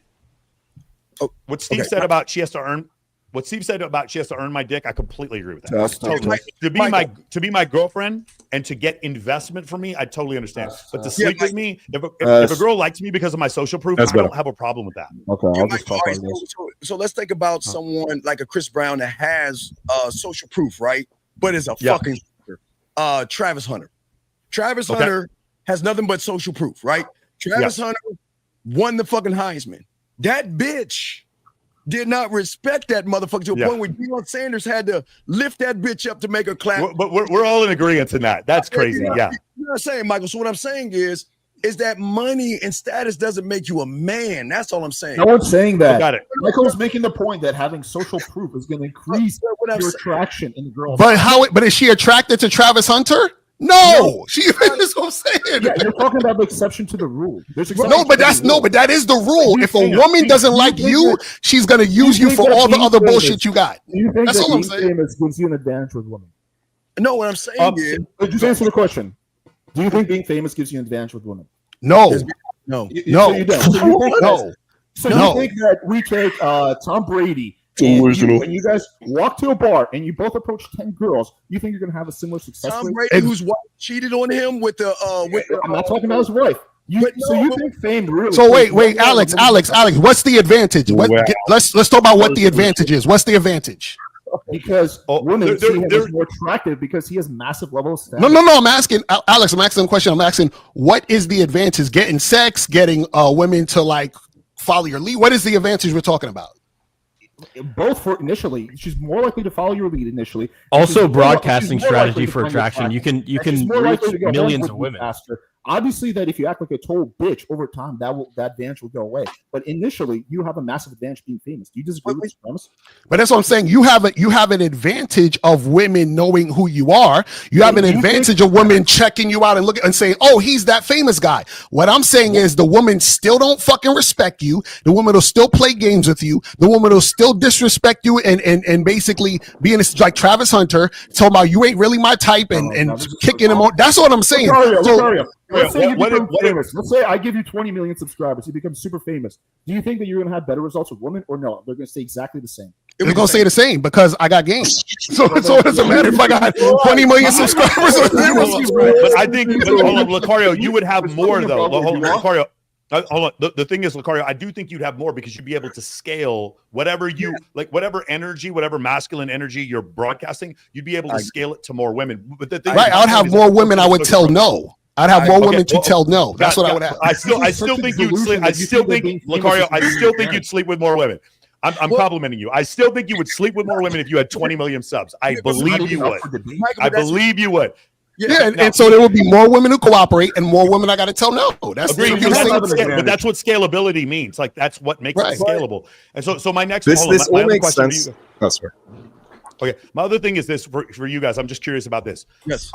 Women see other women finding me attractive, and they find me attractive. There's several studies on this. You guys, we call it pre-selection. So it's the same thing. Like I do, multiple books about this. When I walk into a club and I have two beautiful women with me, other women come up and talk to me. Is that still part of it, or should I not talk to that girl also because she doesn't like me for me? Or is it okay for her to say, okay, that's a choosing signal. I see two other fine women choosing him. I might want to choose him also. But what are they choosing? Right, that's what I'm about to say. I'm saying why is the girl? So the girl's coming up to you because she see what two other girls. That's what you're saying. Yes. Yeah. Right. So again, when I go talk to her, she's more likely to be cooperative because she's had we'll think about what Steve said. She's been talking to losers all night. Now I walk up. I'm not even trying to talk to her. I'm with two hot girls, and then she's like, okay, there's something different about this guy I want to go and talk to him. There's got to be some visible or verbal cues for her to find attractive. Something she has to find attractive. Michael, what I'm saying to you, Michael, is that you're cold enough in the game. You don't need two bitches by you, which you'll recognize that you can get two bitches. Wait, just engage in the argument. Do you think that being famous gives you any kind of advantage with women? Right. So again, if she comes up to me and I got the two girls, right? Yeah. She still has to comply and cooperate. I still got to give her a task. We all know that. We're discussing. Is it easier for a girl to comply if you have tons of fame? No, it's not because she could apply at first because I'm famous. She's not showing consistent. Let me paint a picture for you guys from my friend who is very famous. He's a Korean pop star. He gets girls delivered to him. He has a pussy coordinator bringing a girl to him. He barely talks after the concert, and the girl just takes her clothes off and he fucks them. And he can so how does he test the woman to see if she's actually there to fuck him because she desires him or fuck him to her clothes are already off at that point. How does he know he's not getting set up? Fuck me. How does he know he's not getting set up? They signed an NDA beforehand. No, I'm saying how does he know that this woman isn't fucking him to set him up? I'm just asking, what is his protocol for that? So his protocol is he has a pussy coordinator on his Instagram, and what is the who deals with all the do? DMs of the girls trying to have sexual intercourse with him. Then the pussy coordinator has the girl sign an NDA. She basically is there. He can fuck 3 girls, 4 girls, 5 girls a night on like a conveyor belt. And what is the sign that the woman is not going to be the type of woman who's going to basically say he did something to her after the fact? What is the sign he's looking for? saying that she consents. No, what I'm saying is, what is the sign to look for that she won't do that? I see where we're coming from. I understand where you guys are going with this. Go ahead. Markus. Yeah, sorry. Let me just quickly say the big issue here is a mindset issue, right? These guys are saying, I know myself and I understand who I am. I'm not sure of that, right? Because the issue here is Michael Sartain knows himself, okay? He knows he's great with women and he's really good with them. So when he has 2 girls on his arm and it demonstrates that, he's not insecure. If girls come over because they're like, oh, he's really good with them. Yeah, exactly. That's me. I know myself. I am really good with women. So if you come up to me because I got 2 girls on my arm, awesome. If I travel around and I'm wearing like a nice watch and I've got a suit on, this isn't me, but let's say I shouldn't, and they say, wow, I want to meet this guy because he's really successful. That guy shouldn't be insecure about that. That's who he is. If I take my shirt off, I've got a six-pack, and some girl's like, damn, she wants to touch it, that's why I know myself. Now, yes, there are times you might want to be a little bit worried that a girl's not just using you, let's say, for money, and there's ways you can test for that, but you shouldn't be insecure about the fact you got two girls in your arms and girls are attracted to that. It's showing who you are. You're demonstrating that. That's not an Nobody's saying about being insecure. No one's talking about being insecure. I'm just saying what Michael was saying, that if he walked into the club with two women, I'm saying that when you know you're that motherfucker and Michael feels that he's that motherfucker, you should not give a fuck if I got two bitches, three bitches, four bitches, and no bitches. But when I talk to your ass, you're gonna recognize I can have two women on my shoulder. Okay, great. Yeah, I don't think Michael needs that, but it helps. Let me just read that. There's ways, the man mindset, there's ways to be able to show that. I agree. You don't necessarily have to have two girls on your shoulder. That is like the best way to do it. But if I go up and I talk to the girl and she immediately says, you're going to buy me a drink, there's ways I show I'm good with women. It's not walking away, right? There's ways I show that. I'm like, what are you, fucking broke? Right? That's how I do it. And then I can have a conversation and I can talk and I can demonstrate, hey, this guy's good with women, right? He knows what he's doing. He's probably got pre-selection here, 100%. There are other ways to show it. The easiest way visually, have two girls in your arms. If not, you do it through your behaviors. The behavior is so Marcus, let me ask you a question. What happens when a really hot girl I talk to gives me no shit test? If she gives you no shit tests. She gives me no shit test. She's hot as fuck. She gives me no shit test. That's awesome. Okay, so what you do, no, it's a good question. So if you're in interaction with a girl and I've showed these behaviors and now she's like in 5 minutes, she's like, damn, this guy is actually amazing and I don't really need a test and this guy's really cool. Now it's more rare. Girls that are actually that hot will probably test. But if you have a girl that doesn't, then what you want to do is reward the compliance. If she's chasing you, you reward that a little bit and then you leave room for her to chase and then you want to test. If she's not giving fucking any tests, I'm probably concerned. I'm like, hang on, is there something wrong with her? Why are you concerned? How come you can't just say, I'm that dude, I'm Marcus? She shouldn't be giving me no shit test. She should recognize that I'm that guy. Well, how come Marcus, how come you don't see yourself as that dude? Different to you, I understand women. I understand really successful, high-value women that have a lot of guys after her. I realize that this girl is probably going to test unless I've shown it. If I'm walking in with five girls on my arm, the same as the other guys? Or are you different? If I'm walking in with five girls on my arm, I know I've shown it. But if I've only showed 1%, I expect a test. If I've showed 20%, are you the same? Or is the same? Do you shower before you go out? Nah, bro, that's trying, Mr. Locario. Yeah, this is listen. All right, I have a question. I have a question for the other side. Stop. I want to get an answer to this. Locario, do you shower before you go out? Yeah, sometimes. Okay. Hey, listen, it's nice and cool in New York. You don't have to shower. It's cold as shit outside. I go to the corner store, I don't shower. That's what I'm saying. If you're the man, then it shouldn't matter if you smell bad, right? Can I bring up one other thing when you guys were talking I want to get about an answer having to this question. All right, go ahead. I want to get a clear answer to this. So if you're the man, then it shouldn't really matter if you smell bad or not. So what's the point of showering? No, I've fucked women smelling bad. They told me not to take a shower. They want to smell my sweaty nuts. Some people like. So you think that smelling bad does not put you at any kind of disadvantage, right? Not me. Okay, so this is what I'm trying to tell you.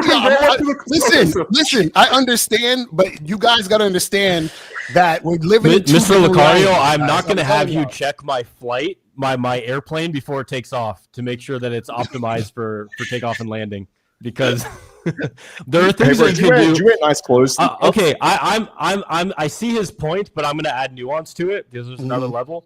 Dude, I did this challenge with my friend. We saw how long we could go without showering and still have sex. We went a week. So it's not like you have to smell amazing to get results. It's just there are certain things you can do to optimize your results. Smell amazing for me.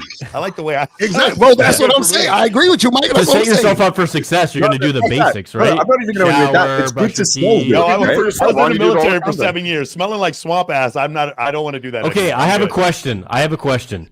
So a lot of this debate has been around us.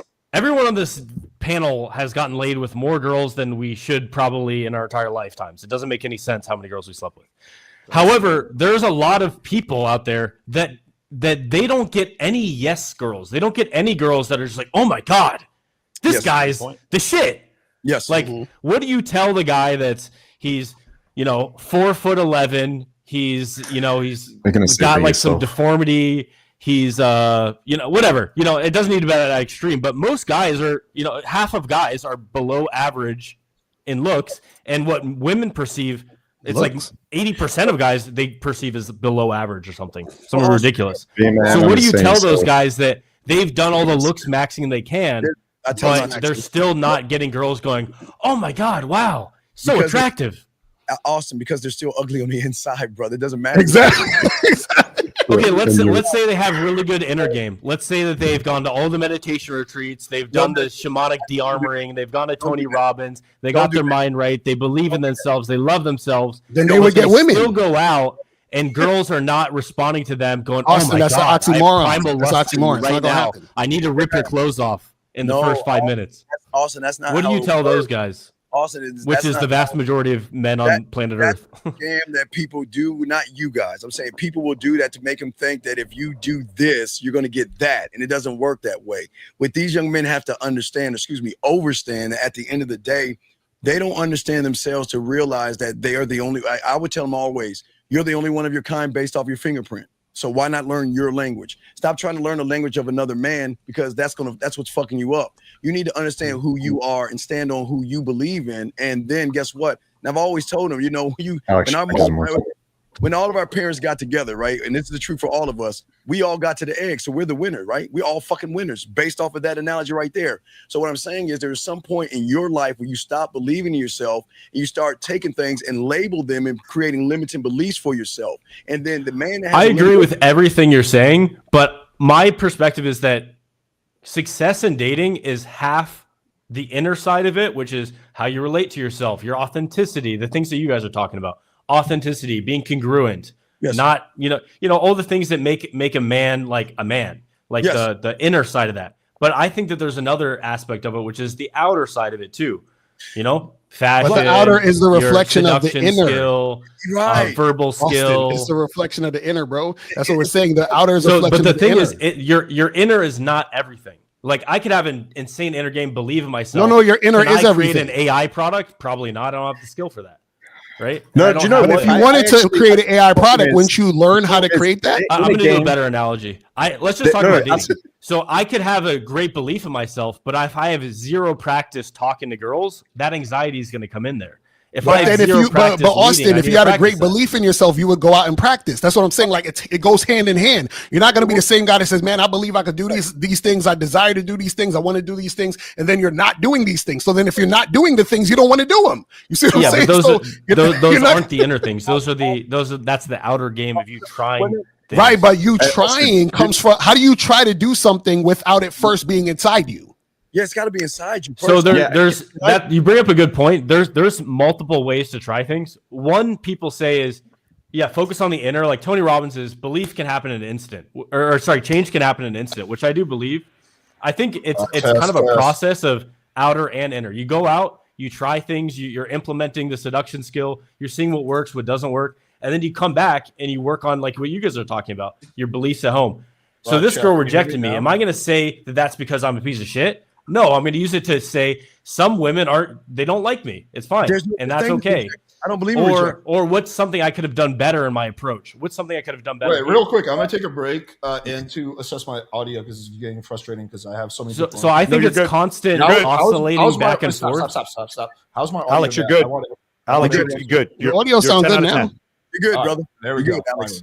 So I think it's constantly going back and forth between trying things and then reinterpreting it in your mind, like you said, in a way that builds up those strong beliefs in yourself.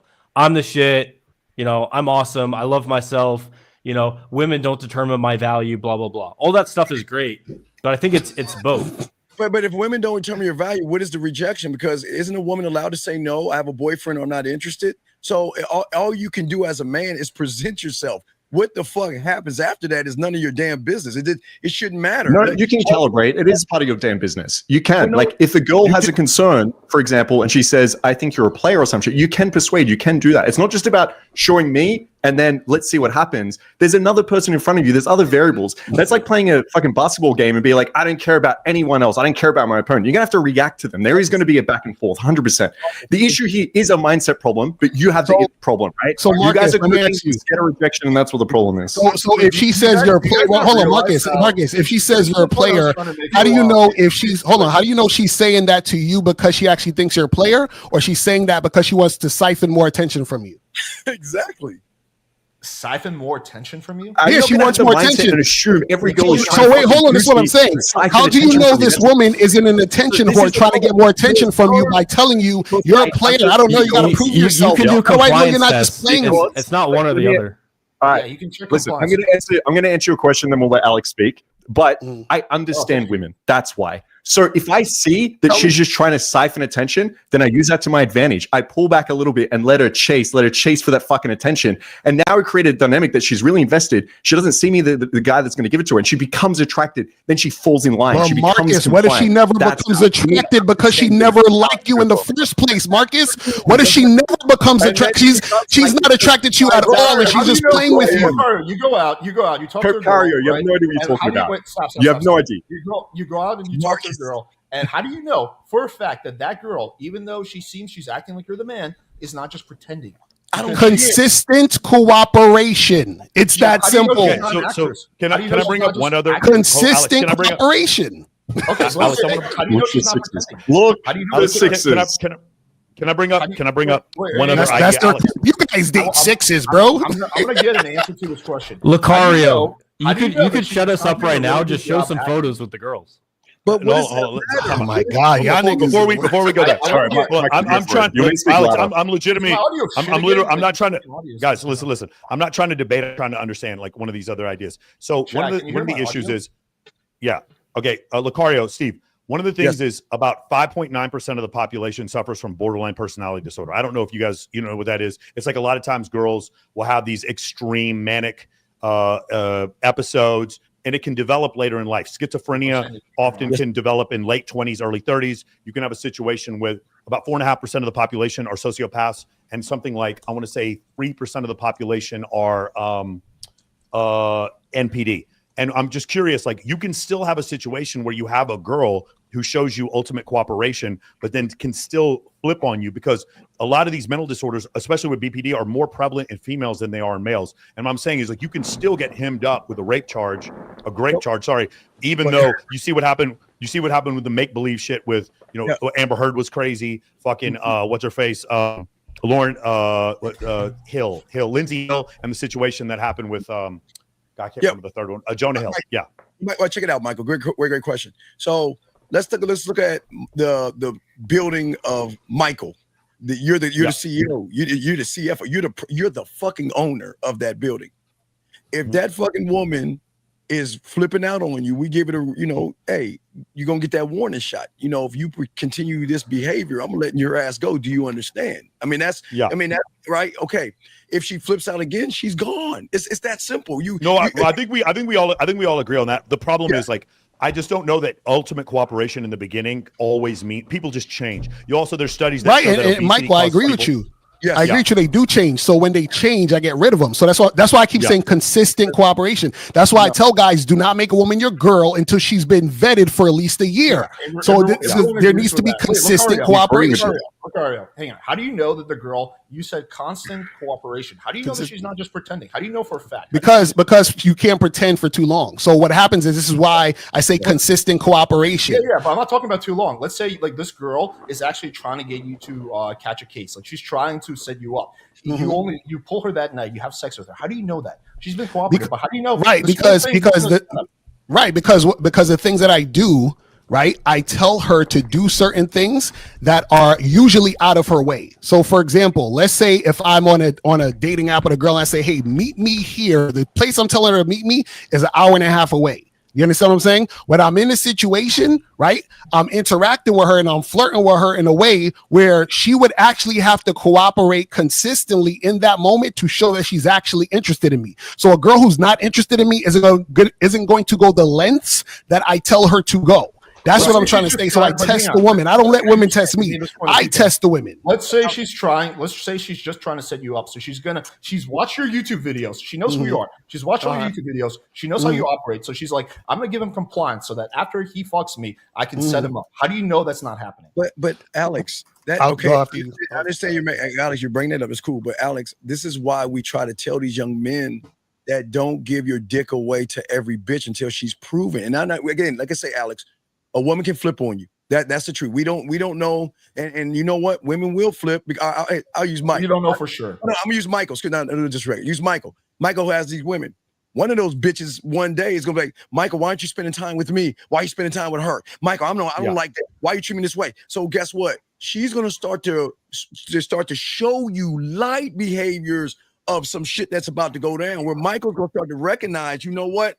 Now I gotta let this bitch go because I can see the future. Because if I keep her on my program and running with me, Alex, she gonna fuck everything up. So we gotta learn as a man. You guys just keep changing the analogy. I want you to engage in the analogy that I'm giving. Okay, so Alex, I'm telling you. So Alex, didn't you say hot girls? The question that I didn't ask. Let me just pose the question again. Try to pay attention to what I'm saying and engage in this analogy. Don't move the goalpost. Don't change the rules of the analogy. Go ahead. The analogy is this, right? There's a girl who's watched all your videos, right? She knows how you operate. So she's going to pretend to give you compliance, and you fuck her in the first night, especially since you guys like to fuck fast. So you fuck her in the first night, maybe within the first 5 minutes, right? She passes all your fucking games. She is instantly compliant every step of the way. How do you know for a fact that she's not trying to set you up? Okay, perfect.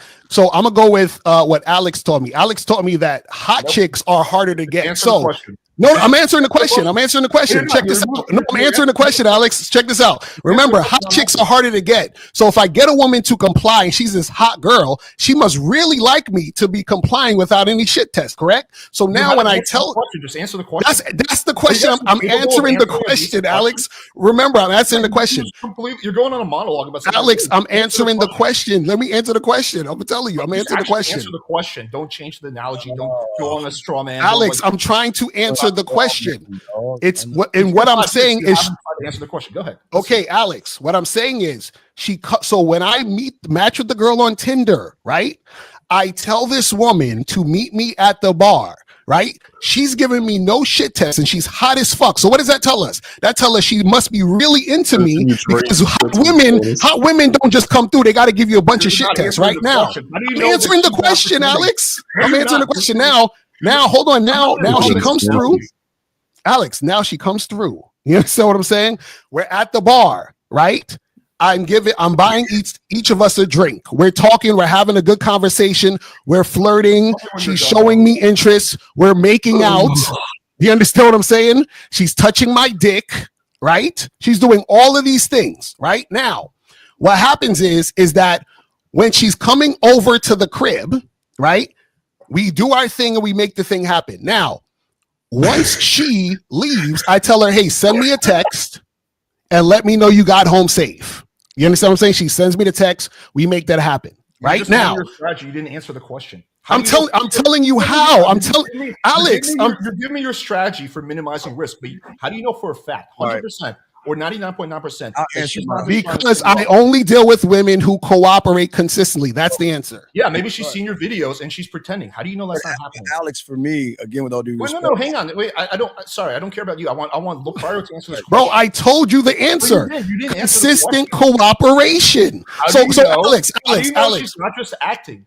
Because I can tell when a woman's acting and I can tell when a woman's not. Because I've done this a million fucking times. I've had sex with hundreds of women. I've dated thousands of women. So I can tell the difference between a woman who's pretending and who's not. And I can tell the difference because a woman who's pretending and a woman who's not, a woman who's pretending will show uncooperative behavior at a certain point when you're giving her compliance tests to go through on a consistent basis. I don't understand why this is so hard to understand. No, because you just answered the question. You danced around it for 10 minutes. Generally, you are correct. But the point I'm trying to make is is that there's still a tiny amount of risk when you even if the girl gives you constant compliance, you don't know for a fact that she's not trying to set you up. So the reason I'm making this point is because you give Austen so much shit for his promoter friend. Like, oh, how do you know for a fact? Well, you don't know for a fact. You don't 100%. You can increase your level of conviction. You can increase the likelihood of nothing bad happening, but you don't know 100%. You don't know for sure.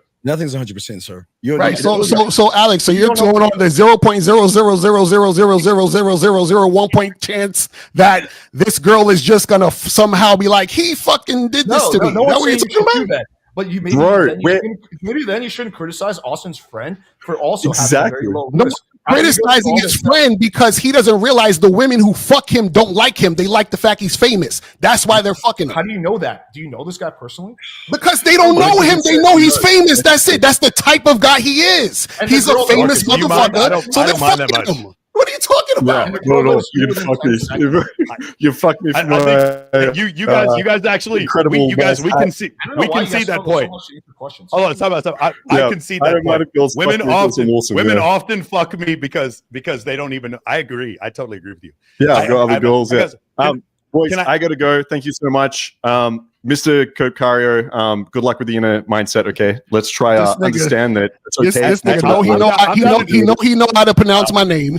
He trying to be disingenuous. Listen to me. No, listen to me. I gotta give you a shit test for you to respect me, don't I? I gotta give you a shit test for you to respect me first. Chasing, all right? Stop chasing so hard. Jesus Christ. All right, love you all. The answer to the question is that you have a certain strategy you use that significantly decreases the likelihood of you being set up, right? That's fine. And there's a certain amount of risk level that is acceptable to you, which is 0.01%, like you said. So then why don't you apply the same mindset to Austen's friend, who is because his is a higher chance they're going to do that. That's what I'm saying. Because he's a mark. He don't got no game. That's what I'm going to tell you. His friend ain't got no game. Signed an NDA. You guys are not getting NDAs. But Alex, you're again. You thinking everybody that has game is trying to fuck women the first time? What does she deserve? Again, Alex. Again, I get it. I understand a lot of young men want to fuck. I get it. But in order to preventative maintenance, Alex, is that stop trying to manipulate a woman to fuck the first night by telling her a bunch of bullshit, and maybe you won't piss her off. And here we have another straw man. What percentage of girls do you fuck on the first night? Just a ballpark. What percentage? I don't fuck on the first night. Just ballpark. Just give me a general ballpark. Half, 1/3, 2/3, 3/4. I'll be honest with you. I don't fuck on the first night. I'm dead ass serious. I don't fuck on the first night. So you do for the last 10 years. You haven't fucked a girl on the first night. I've had a lot of one night stands back in the day, but I don't fuck on the first night because I don't see why I'm going to run behind a bitch. I'm not going to fuck. Look, why would I fuck? What if she throws herself at you? What if she's super compliant? Okay, they are okay, Alex. I have tons of women throwing pussy at us, because we always talk about the same thing. We're artists, so we have women giving us pussy pictures, ass pictures, titty pictures. Just because she wants to fuck me doesn't mean she's worth my dick. No one's saying that. But you have a really hot girl, perfect 10, who wants to fuck you on the first night. She's passing every single one of your compliance tests. She's being super duper cooperative. You will not fuck her? Every woman that's on my program is a 10 to me because they earned it. They didn't get it by handing it. I don't hand that to you. You got to earn that. That's the misconception. I don't know why you guys can't. Also, Alex, okay, let me ask you a question. Hang on. I don't want you to answer the question for him. I'm asking you a question to answer. Okay, once again answer from you guys, I'll happily answer your questions. Okay, there's a question for Dean. So you will not. You have a perfect 10. You find her really attractive. She has all the curves that you like, and she's super cooperative. And she throws herself at you, and she passes every single one of your cooperation tests. You will not fuck her on the first night. She hasn't passed any of my cooperation tests. You can't do that in one night. I'm just being honest with you. You can't pass that shit. Okay, so you wouldn't fuck. So you wouldn't actually be interested in fucking a girl within the first 5 minutes. Well, I fuck some quickly, but you don't want to do that anymore. You don't want to fuck girls in 5 minutes. Well, because I'm trying to teach these young men to stop being so damn desperate. Because I'm just talking about you. So why are you even talking about girl fucking in 5 minutes? You don't want to do that. I don't talk about fucking in 5 minutes. I talk about that. That's not Steve. I do. That's not me. I don't talk about. That's I guess that's somewhat of an answer. So you will not fuck a girl on the first night, no matter what she does. Because if she's going, I don't believe that for a second. By the way, what if she makes a really compelling argument? Okay, Austen, it doesn't matter about the compelling argument because if she's gonna fuck me in the first 5 minutes, who should? Dude, 5-paragraph essay why I should fuck you. I don't need a paragraph. That's a lot of cooperation. Okay, when you have women after you, you get to be choosy and picky. Again, Michael, I know you understand. You get to have Michael. I feel you because I'm gonna use you as an analogy to two women. You think the two women get to be with Michael because they want to be with Michael? No, fuck no. Michael said, "What are you doing to earn being on my fucking arm?" And I'm not gonna put you on my arm just because you look good. You've got to move good. You've got to prove something to me. You gotta climb that fucking mountain to my dick, my time, or my respect. Or I'm not fucking with you. Because you shouldn't give your dick away for free. They should have to earn it. And when you have the mentality of what I call diamond dick and I run after pussy, you get more pussy thrown at you because that's what everybody think about. Okay, wait, real quick. Think about simply because it's not going to sound like a straw argument, Alex. I know you're about to say it, but what is the difference between a cubic zirconium ring and a diamond? What is the difference? They're both shitty ass pieces of glass that have no value. But why all these guys using cubic zirconium dick versus a man that has diamond dick that says, you got to earn me. You just can't have me because you want me. That's where the value comes in. Okay, so just to clarify, you will fuck a girl really well when you fuck her, right? Like you're gonna go out your mate. I'm a great lover. I teach sex. I'm an ex-gigolo. I'm a great. Why do you care what some random girl thinks about your fucking abilities? Well, I don't care what she thinks. I don't care about the woman at all. That's what I'm trying to say. I don't give a fuck about these bitches. You are great in bed, but you don't care at all about her. Right. Because I had to learn how to be sexual, sensual, romantic, kinky, dirty, nasty, naughty. I had to learn my mouthpiece. I had to learn how to tap into their fucking mind and get their pussy wet. I can make them come with my mouthpiece. I don't need to fuck you. But why would you want to? Why would you want to make her come with your mouthpiece? You want to know why? Because that's the beauty of the game. I don't want it easy. I like to be last in line. It seems like you care about women, but you feel like it would drop your status to admit that you care about challenge. I don't think it would drop your status. You can just say that you love women. That's the part you're not getting. He's basically saying that everything he's doing is for himself. That's the part. Yeah, but to be a great lover, you have to think about the other person because that's who you're getting off. In the bedroom, I'm very unselfish. In the bedroom, that's why I teach my guys. Yeah, and there's nothing wrong with that. I don't think there's anything wrong with that. In the bedroom, I am very an unselfish lover in the bedroom. I just don't know why you care what random girls think about your fucking abilities. Well, no, I don't care what they think about my fucking abilities, but they're gonna tell I can't fuck by how I talk. Which you on the outside. Dude, his referral structure, he's getting referrals. No, who I am on the outside, they're gonna recognize I know how to fuck because I'm not running behind pussy. Only because you're unselfish, but you don't give a shit at all about their experience. Yes, I'm very unselfish, but when she's lucky enough to get on my roster and get some of this dick, it seems like every kind of game has its own paradoxes. And this type of game, it's like you have to be not care about women at all, but also care about them so much. Well, I always tell you, man, I want to avoid them getting upset, hurt, becoming incels, going red pill manosphere by putting their emotions in their pocket. Why do you care what she thinks? Because I don't. That's what I'm trying to tell these guys. They need to stop caring. I don't care what she thinks. Wait, what part did he say he care about women? You're a selfish lover, then, right? Because selfish means you don't care about other people. No, it doesn't. I'm selfish as fuck, and I care about a lot of people. Yeah.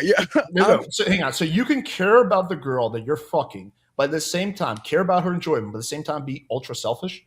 Because she earned it. She earned it. No. Listen. I don't care. Listen.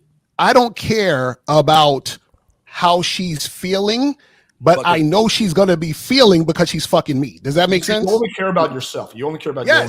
And so I care about me. But what happens is she's dealing with me. Yeah, that's what is level 3. This is level 3 of consciousness. You can just pull up definitions here. The ego. What you're describing is being a selfish lover. I don't understand how you guys don't see the contradiction here. No, Alex, it's not a contradiction. As a great lover, I know how to make her pussy purr. But why do you care? Because you want to know why? Because when I'm one-on-one with her, I don't need to penetrate her pussy to make her give the pussy up to me. But no, I'm telling you, Alex, you can see this is going over your head, Alex, because I know how to not going over my head. Just a massive contradiction here. So Alex, check this out. So level 3 of consciousness is within the egocentric consciousness level. It's not about the ego. So Alex, check this out. If Drake is hold on, check this out. If Drake is performing a concert and he says to somebody he randomly met, he's like, "Hey, yo, you could stand behind me behind the curtain and watch me perform."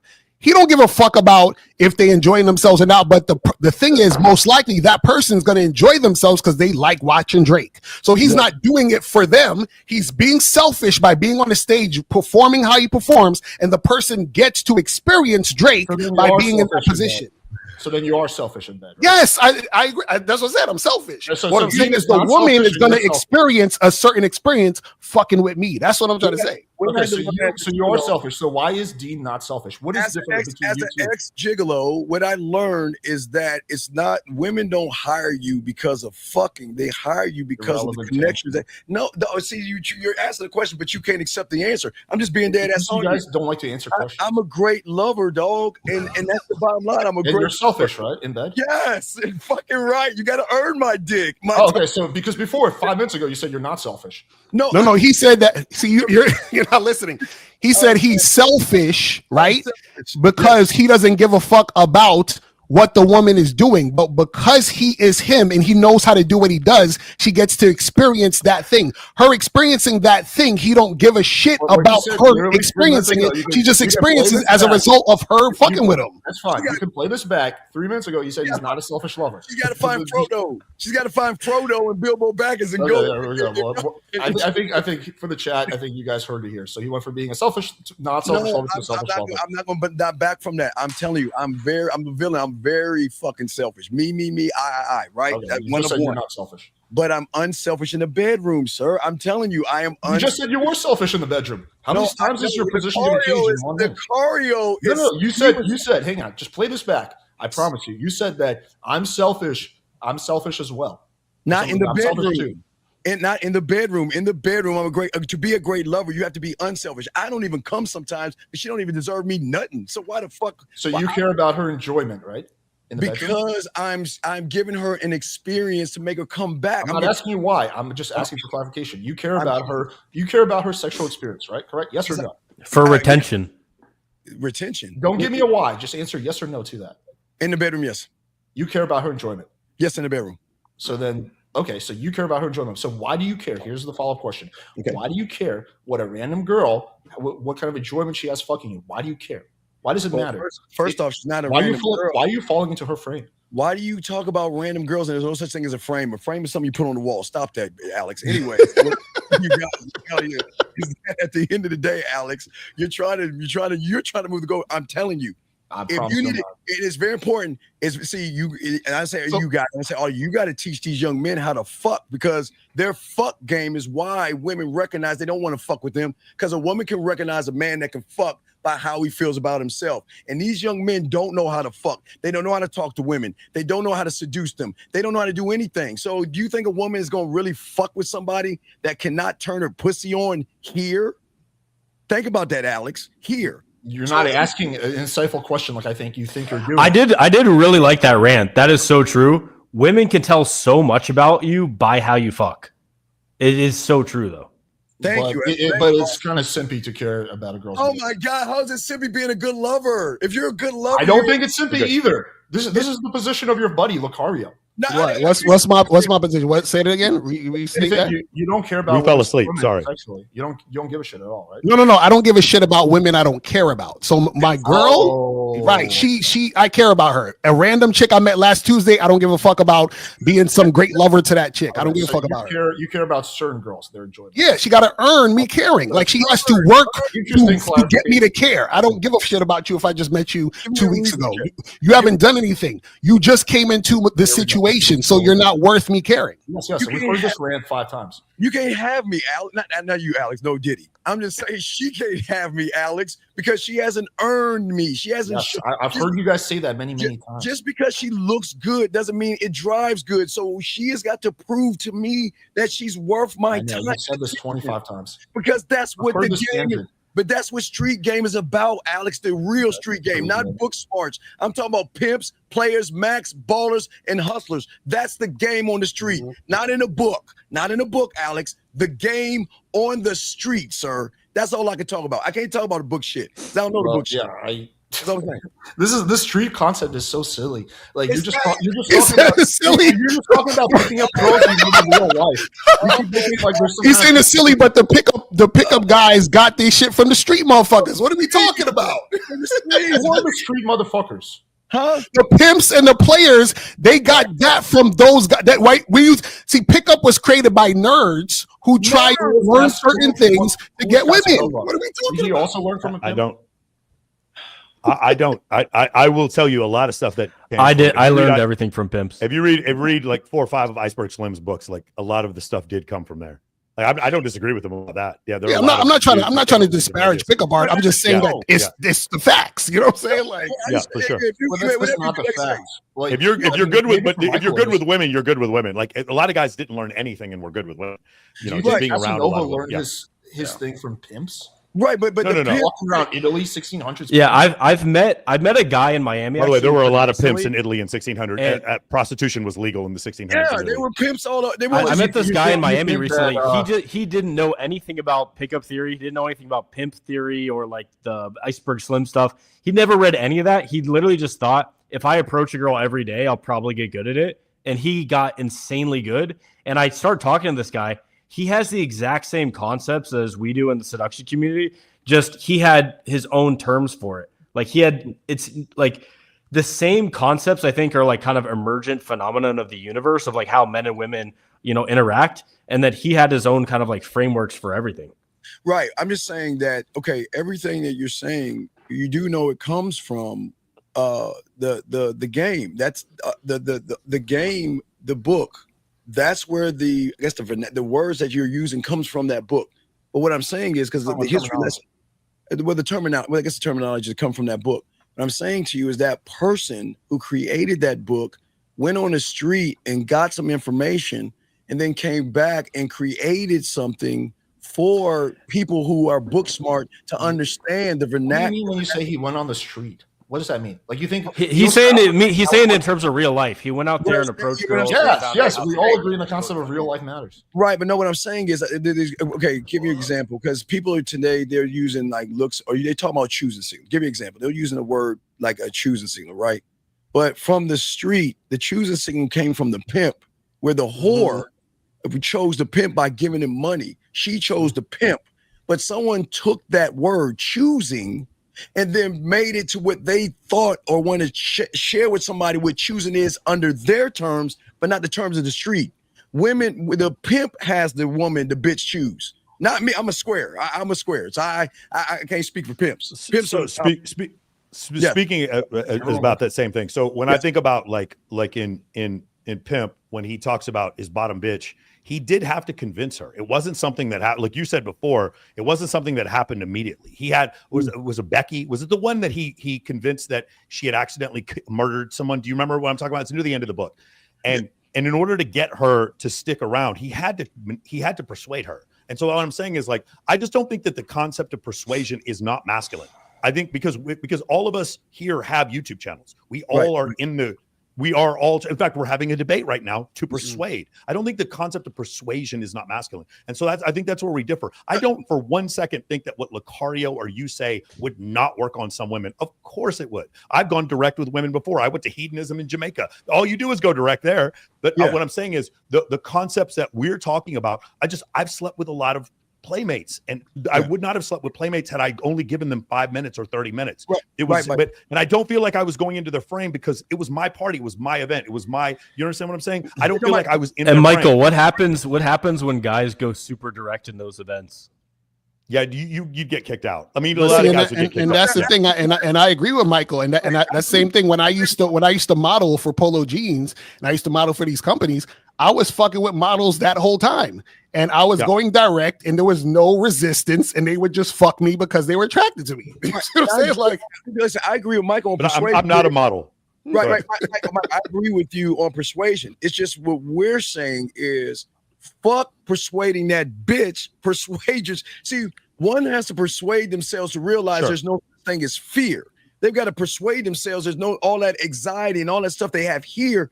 They've got to persuade themselves that shit is not real, because you're not going to be able to persuade anything when you don't even believe in yourself. You made this point so many times. Everyone agrees with it. That's the truth. That's the truth, Alex. Everyone agrees with you. You don't have to repeat the same point over and over again. Because the game is always going to repeat itself, because the game doesn't change, baby. It doesn't change, Alex. Let me ask you guys another thing. When we're talking before, hasn't really changed significantly. So we're talking about two concepts. I'm literally just seriously curious. What times I got to head out in like 10 minutes, but you go ahead. Okay. Pre-selection, and then so having multiple women with you, and then the concept of like social status, or the highest form of social status will be fame. I would, when you were asking before, because I just thought of this, you're like, what other advantages does it give you, Locario? You do admit that there are better places to pick up women. Like, you having access to more places would allow you to find more cooperative women. Do you understand what I'm saying? So you're saying, are there better places as far as access to women? Or having more access to women would allow you to find more cooperative women. Like, for instance, like, yeah. Yeah. Well, the thing is, access where it's like if I'm in Idaho and there's no people around versus if I'm in New York City, then yeah, of course. You know what I'm saying? Like there's more access to women in New York City. Well, right. But what I mean is even in the macro, like if you guys came to Las Vegas, I could get you guys in anywhere. Whereas if you didn't know me, it might be you'd have to spend $15K to get on stage. And some of the prettiest women are up there. What I'm saying is access is a part of it. And when you were saying before, do you guys understand, or you understand my point? Social status and pre-selection give you access. Like I used to go to the Playboy Mansion. Crystal Hefner is one of my friends. Like going there, I would see women and I was like, yeah, that is like, I would look at it like objectively, that is a very beautiful woman. Right. So I'm just saying, couldn't access also be a reason why you would want a social circle pre-selection to have high social status? Not just because you're right. Go ahead. No, Michael, here's the thing. Everybody can't be Michael, brother. Everybody will not be, nobody will be Michael, and not everybody can have what you have, Michael. And not everybody can get the social status that you are, Michael. You have those things. But we're talking about a guy. What about the guy that's living paycheck to paycheck? All right, let's look at it. Right. What about that guy? So how is he going to get what you're getting? Because you're getting it. Yeah, no fighting you on that shit. You motherfucking Michael, you got the status, you got the women, but how can that person tell the person that's living paycheck to paycheck, you need to get these things? That's all I'm asking. I'll tell you exactly how. You're making a great point, but the reason why is you become friends with me. Like nobody, any of the guys. Like my guy friends, one thing they will tell you about the best thing about being friends with me, you will get laid a lot just being my friend. Like that's something I pride myself in more than my own ability to talk to women is getting my guy friends, putting them in front of the beautiful woman. And the thing is, like all four of you just showed up in Vegas right now, and we went to Dre's, or we went to go see, we went to Zook or whatever on stage, no problem. We go up on there, no problem. It's because of who I align myself with. I do think that that's another part for me. Huh? Yeah. What I'm saying is. Yeah, we can. You know what? We can not buy these bitches drinks together. We can all go to Hungary. Well, see, that's the thing with Michael. I totally see what you're saying. The only caveat I have is within that scenario, if the woman is not doing it on my terms, it doesn't matter to me. You understand? So I could be surrounded by hundreds of beautiful women. If they're not fucking with me on my terms, they don't exist. They might as well not. So I think what we'll agree to disagree is this, and I think a lot of the people in the chat, you guys can find yourself on one way or the other. If a girl wants to just have sex with me, I don't care why she just wants to have sex with me. If a girl wants to be in a relationship with me, she has to, like you said, earn my dick. That I totally agree. But if she just wants to have sex with me, and she just wants to have sex with me because she saw me with a bunch of hot girls, or she saw me speaking on stage, or she thinks I have status, or she follows I've had several women I've gotten with because they follow me on YouTube or Instagram. If that happens, then I don't care why she wants to have sex with me. That's the difference with me. And watch this, Michael. So we were at a seminar in Vegas, and they have a video of me talking to this woman in Vegas at a cigar bar. Well, this weekend, that same bitch is flying me to Vegas for a few days. See what I'm saying? I'm going to Vegas on her dime, and it's not just about her pussy. She's showing me deference. She's like, I want to see you so bad. I'm going to buy the ticket, set the hotel up, and have you come see me. So now I'm going to be in Vegas in 2 days. In a few days, I'll be in Vegas for a few days. You're welcome to use my studio. You're welcome to use my studio, Steve. I'm going to fuck on her dime, brother. I'm not sure. I appreciate it, brother. I appreciate it. But no, what I'm saying is there's nothing wrong with what y'all are saying. And again, I'm not knocking y'all for what y'all are saying. I'm just saying that, Michael, you're saying you have to be friends with you to get that access. And I agree with you. I appreciate that's cool. But you can't be friends with everybody, Michael. You know what I mean? Right. You can't be friends. And so everybody who you can't be friends with, how are they going to understand what they need to be themselves if they can't get to the level that you're on to be able to give women service? I do think you can improve it. I think everyone can improve. I tried this in San Antonio, Texas, Wichita, Kansas, and Warner Robins, Georgia. There is a big fish in the small pond, even in those places. And one of the things I do like about, like, when you're talking about Idaho, in Idaho, if there is no scene, you make a scene. I would just rather be in charge wherever I go, like LeBron when he goes to the Heat, I'm taking my talents to South Beach. Wherever I go, I want the best party to be there. Wherever I go, I want the girls to follow. And so that's what I try to teach. And but the thing is, where I agree with you guys is, I don't chase either. Like, I never hit on girls, period, either one way or the other. They have to show me some level of compliance. I don't look for IOIs ever. I'm only looking for compliance from women. What is IOI? I'm sorry. I'm being a dick. What's an IOI? IOI means indicator of interest. I say indicator of compliance. I need compliance.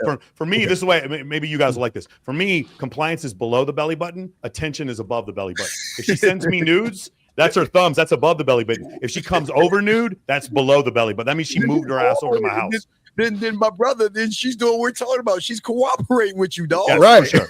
Cooperate.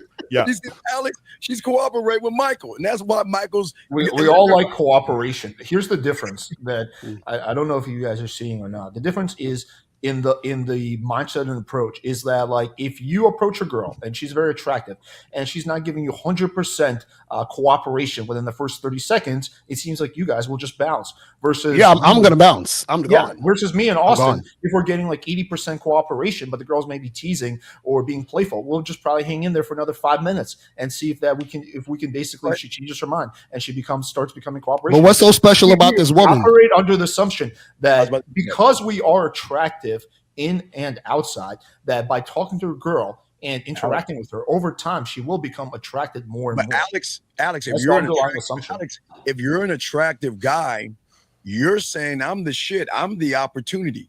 And if you don't want to, what do you think attractive people do? Do you think attractive people stay around and beg? Fuck no.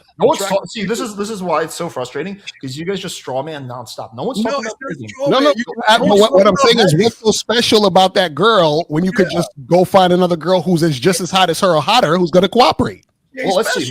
Maybe because it took you. Maybe because you just approached her, right? And it took you. 30 and you're a random seconds. stranger. So you might as well just spend another 30 seconds versus insta walk away, insta like rage quit from every single girl who doesn't give you 100% cooperation. Hold on. But rather than going back in this circle over and over again, I have a question for you guys.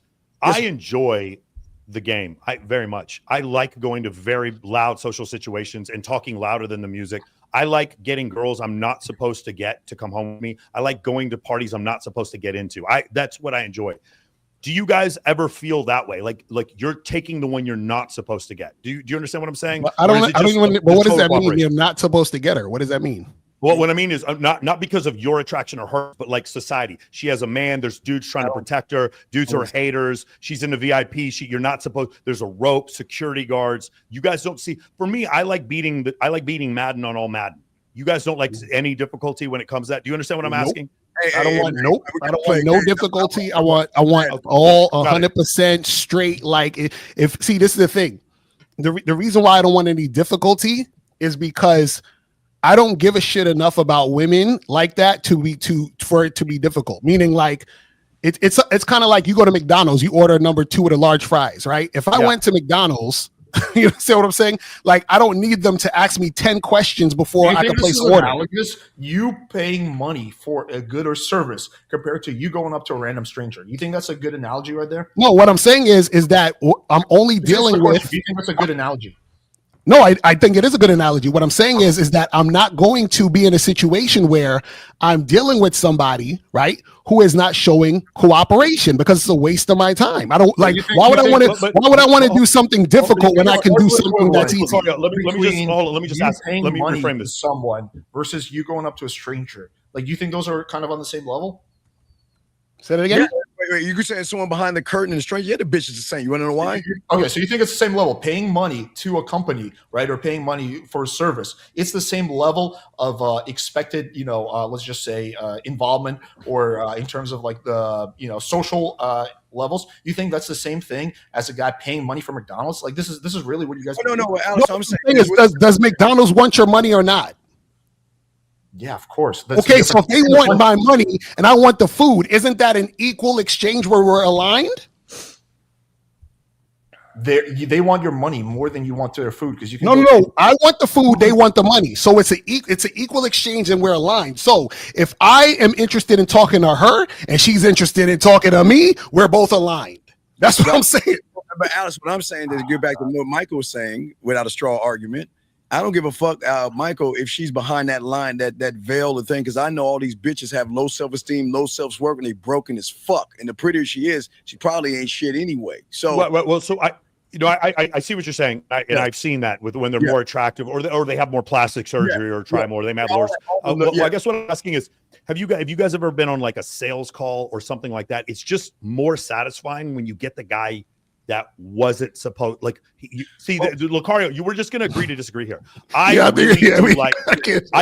like accomplishing that. Like, I like a new personal record on my bench press max. Like, I like accomplishing things, beating the guy who's beat me at 101 in basketball, and then finally catching him and winning, beating the guy at chess that I can't beat at chess. Right. I like the world sometimes. And the other thing is, guys, I love I enjoy when I'm talking to girls and I make them laugh their ass off till they're fucking pissing themselves. I enjoy doing that. For me, though, it's not even, it's effective game, but I do it for me. Do you understand? No, I get what you're saying. Michael, what's analogous to the McDonald's analogy is you paying a prostitute money. That's what's analogous. No, it's not. It's not about the paying. You're still talking about the paying. I'm talking about both parties wanting the same thing. Everyone. Oh my god, dude. Yeah. What I was saying. Let's go back to the hard thing, Steve. Yeah. What I was saying, Michael, I totally get what you're saying. For me, it's we used to get pussy so easily. We had to fucking play a rejection game. So we got rejected. Getting bitches is easy. So the thing is that at the end of the day, strong argument, Alex, at the end of the day,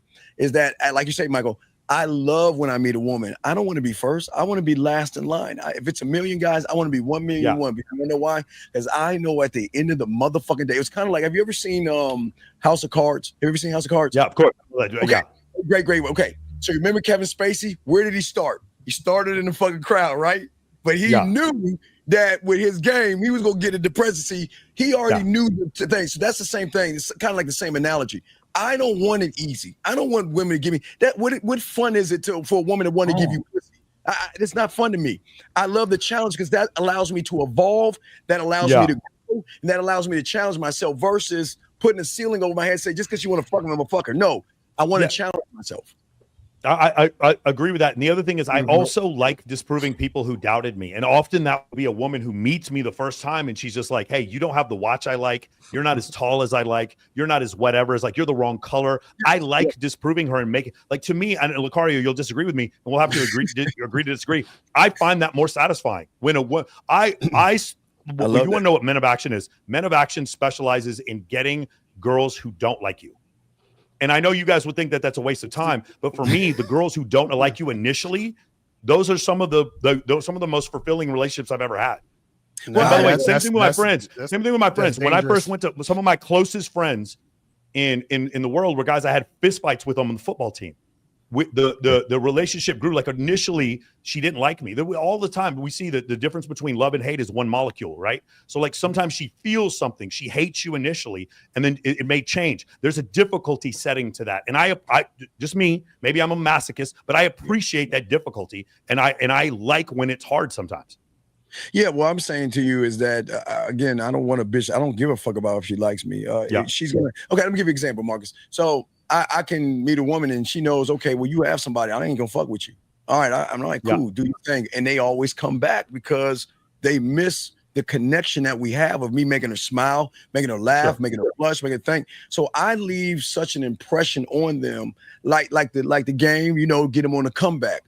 You can go, but as long as I'm honest with you, I'm not going to manipulate you. I'm not going to lie. I'm going to tell you what the fuck is. The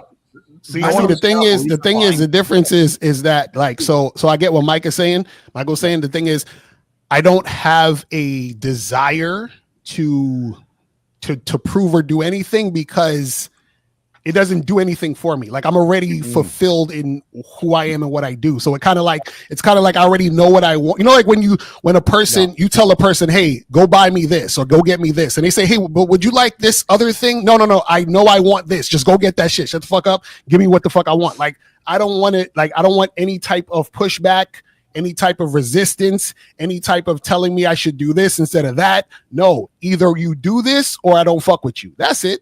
You feel what I'm saying? We've heard you make this argument like 100 times. That's fine. You can because it's very that's fine. You can that's totally fine. You can have your preference that you're going to just screen out every single girl that doesn't give you 100% compliance within the first 30 seconds.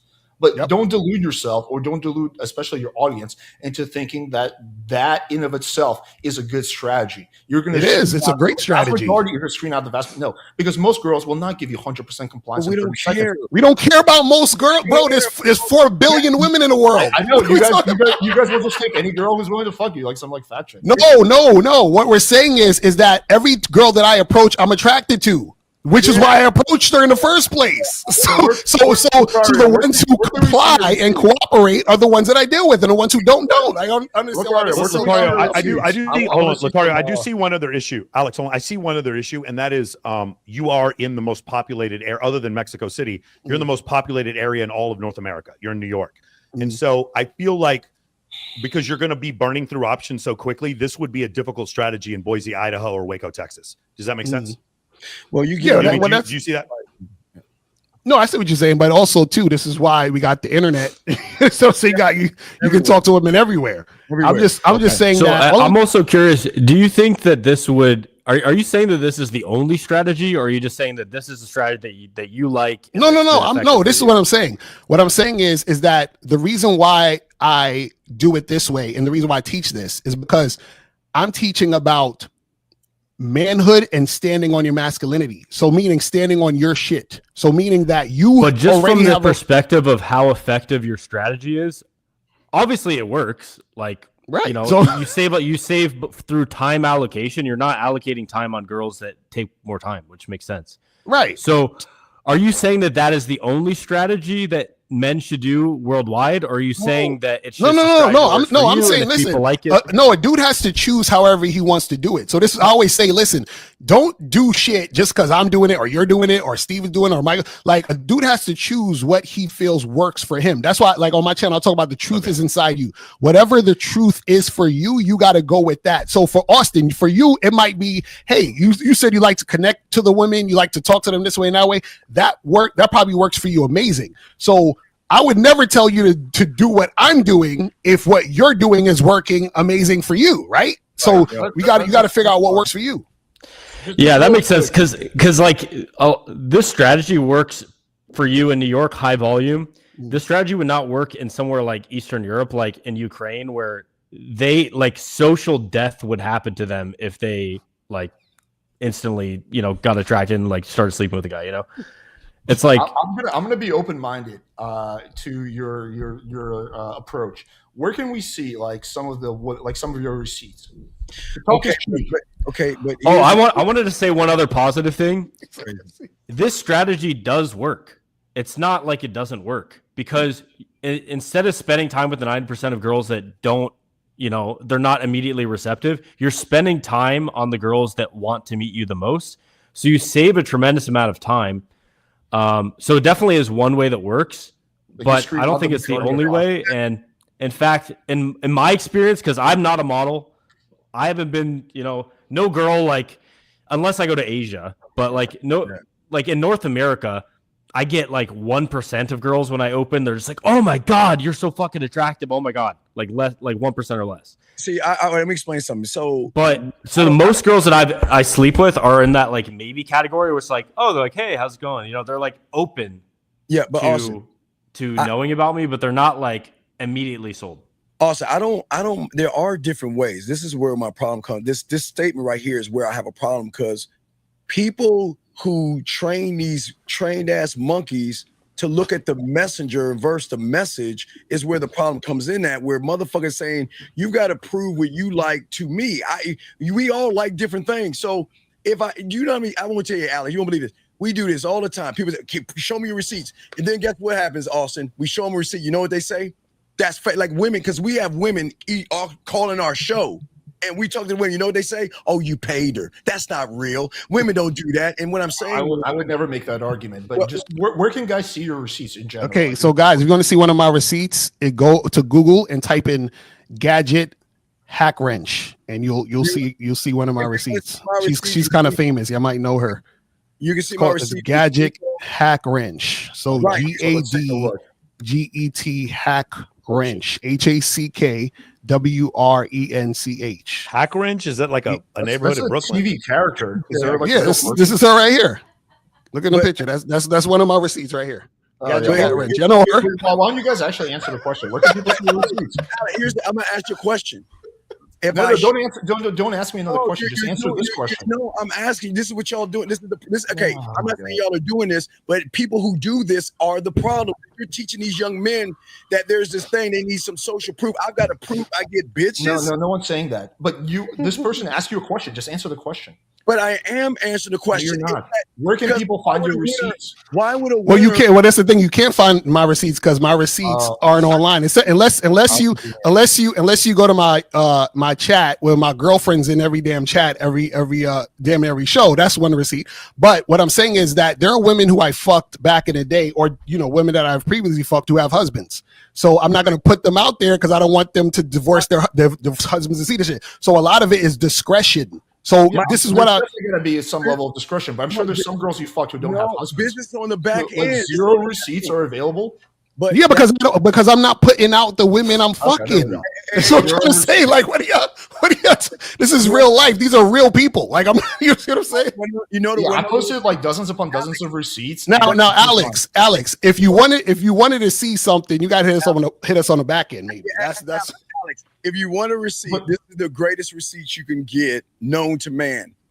Teach them something that the internet has never showed them. That's the fucking receipt. Not what a receipt is at all. Look, okay, so how about this? You'll send me your receipts, and I'll try to be objective. Alex, I'll try to be as objective as possible. I'll show you right. Hold on, I'll show you right now. I'm gonna send you something right now. What can you, Alex, show these young men that no one's ever seen before? That should be the receipt. You should supposed to be able to. Not a receipt. No, it is a receipt because you shouldn't regurgitate. You shouldn't regurgitate. I don't think redefining what evidence is gets rid of the need for that evidence. But no, because the evidence. So wait, so let me ask you a question. Do I need evidence? Do you need to show me a receipt to the Starbucks coffee you bought this morning?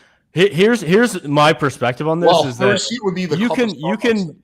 I think it's great to have your own perspective. You can have your opinion on anything, but I think if you're in this industry and you're trying to teach men, I think you should have some degree of proof of what you're talking about. Played it, dog. And if not you, from your students. Now, so let me ask a question. You can literally just ask your students, "Hey, send me some photos of the girls you're with," and then put them up. I have like 500 testimonials on my website. If you go to my page, you'll see all the receipts on the front. You'll see all the art. Matter of fact, when I do my shows, I wait 5 minutes and I play the receipts of the bitches that's talking. Now, where can I find these receipts? Where should I go right now? Just go to the Man Mindsets on the front page, and you'll see the video. Let's take a look. So, Michael, let me talk to you, Mike, because I think you understand what I'm saying. Michael, how many women that you had prestigious jobs that fuck you on the back end that says, you know what? Yeah. We've got to keep this quiet. I've got a lot of shit to move. Got things that happens. I was dating a federal agent for one point. So yeah, obviously I wasn't going to show her. Yeah. So what I'm saying, Michael, is that what they don't understand is that a lot of women don't want their information out there. Yes, everyone gets it, but there's some women that don't. That's fine, guys. To be fair, like I understand what they're saying. By the way, here are the receipts that we're talking about. There's just voice memos. There's not a single photo of a girl. But Michael, he's still one. Steve, he needs to see how they look because he needs to see if they're a perfect 10. No, because I don't actually believe you guys fuck hot girls. But Michael, not Michael, Alex. That's the point. We see guys with game don't have to prove it. So let's say for example, a guy says, "Listen."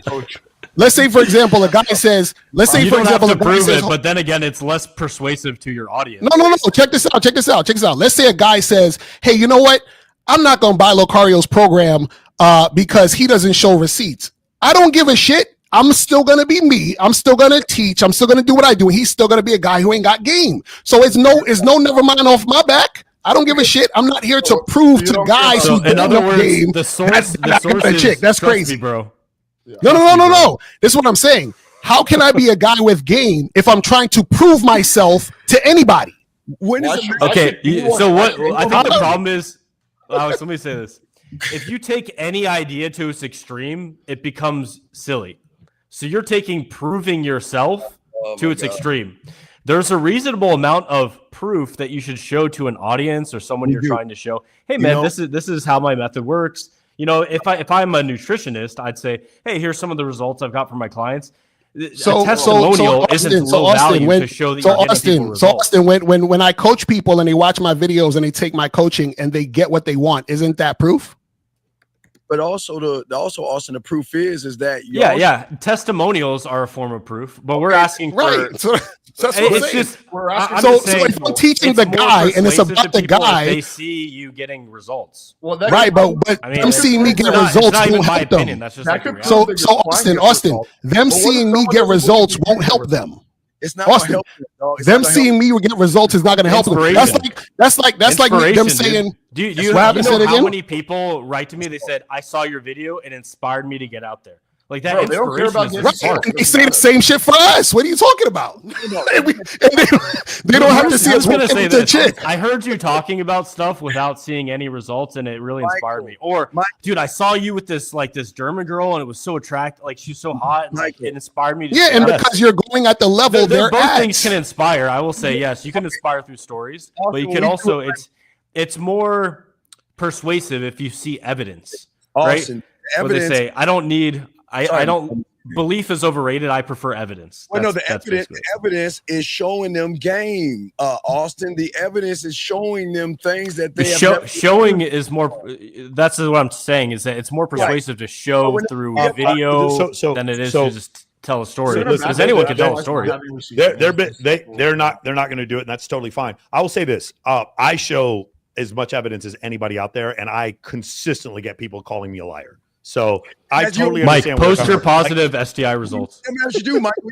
You win, you can't fucking win, Michael. That's what I'm saying. Right, because that's what I was going to ask. So, Austin, what happens when you show this proof and they say, Austin, that's bullshit? Nobody you paid for those girls. They don't even like when me. they see that I have every STD, it is clear. Yeah, that's actually, I would accept that. You guys just disagree with the point that by having proof of concept, by having receipts, you increase the amount of people that buy your shit. Oh, Alex, no. When women call in, I do a live show. I'm sorry, Mike, real quick, Mike. Well, Michael, excuse me, no disrespect. When women call into the show, I do a live show. I go a cappella to prove to them actually what game is. There is nothing that anybody can say to me and put me in a position right now that I don't have the solution. I don't have the answer. I could break down the who, the what, the whys, the wins, the wheres. That's you could just be a keyboard junkie. So Alex, if I'm teaching a man, if I'm teaching a guy that is not about you sweating women, kowtowing to women, fucking chasing women, but then I at the same time say, hey, look at these women I'm getting. Aren't I being a hypocrite by trying to put women on a pedestal to show him, and then at the same time telling him to take women off the pedestal? How am I going to do that? Proving that you're not a fraud is not being a hypocrite. But that's what I'm saying. I don't have to prove that I'm a fraud if I know I'm not a fraud. Why would I have to prove that? I've been doing it. Want people to buy your shit? What they do, Alex, because they hear the game. They hear the mouthpiece, brother. That's having game. The mouthpiece is so heavy. They say, damn, this motherfucker told me something I never heard before. Wow, he said the shit that I was going through. Wow, I had coaching with him and then this happened. That's the proof. I'm going to make a point for everyone listening to get something out of this. The certainty with which Locario and Steve speak is actually good game. Like if you talk to a girl with high certainty, she's going to buy into your frame. Well, I will say that is one element of proof. But I will say anecdote is one, seeing the person is another, but also seeing them getting results is well again. Okay, I'm sorry. I would say there's like three different, like what Austen said. So there would be different strategies. So one would be, like you said, Infields. Although we've seen 480 accounts, YouTube accounts were taken down in 2017 because they were showing hidden infield. You remember you mentioned that before, Austen. Secondly, we could show yourself, like what are the things that you could do individually. So like videos of yourself, videos you with your girlfriend in social situations. And third, we could have testimonials. I choose to have all three just because I get called all these fucking names. But like, there's different ways to do it. What they're doing is testimonials, and then the other one is like saying, hey, does what I do sound convincing to you? That would be another way to do it. I think there are all ways that would work. Michael, I personally, and I'm not alone, I personally don't believe that you guys are generally fucking hot girls. I think you guys are fucking average girls, generally speaking. Alex, I don't usually go after looks, but this is truly how I feel and a lot of people feel.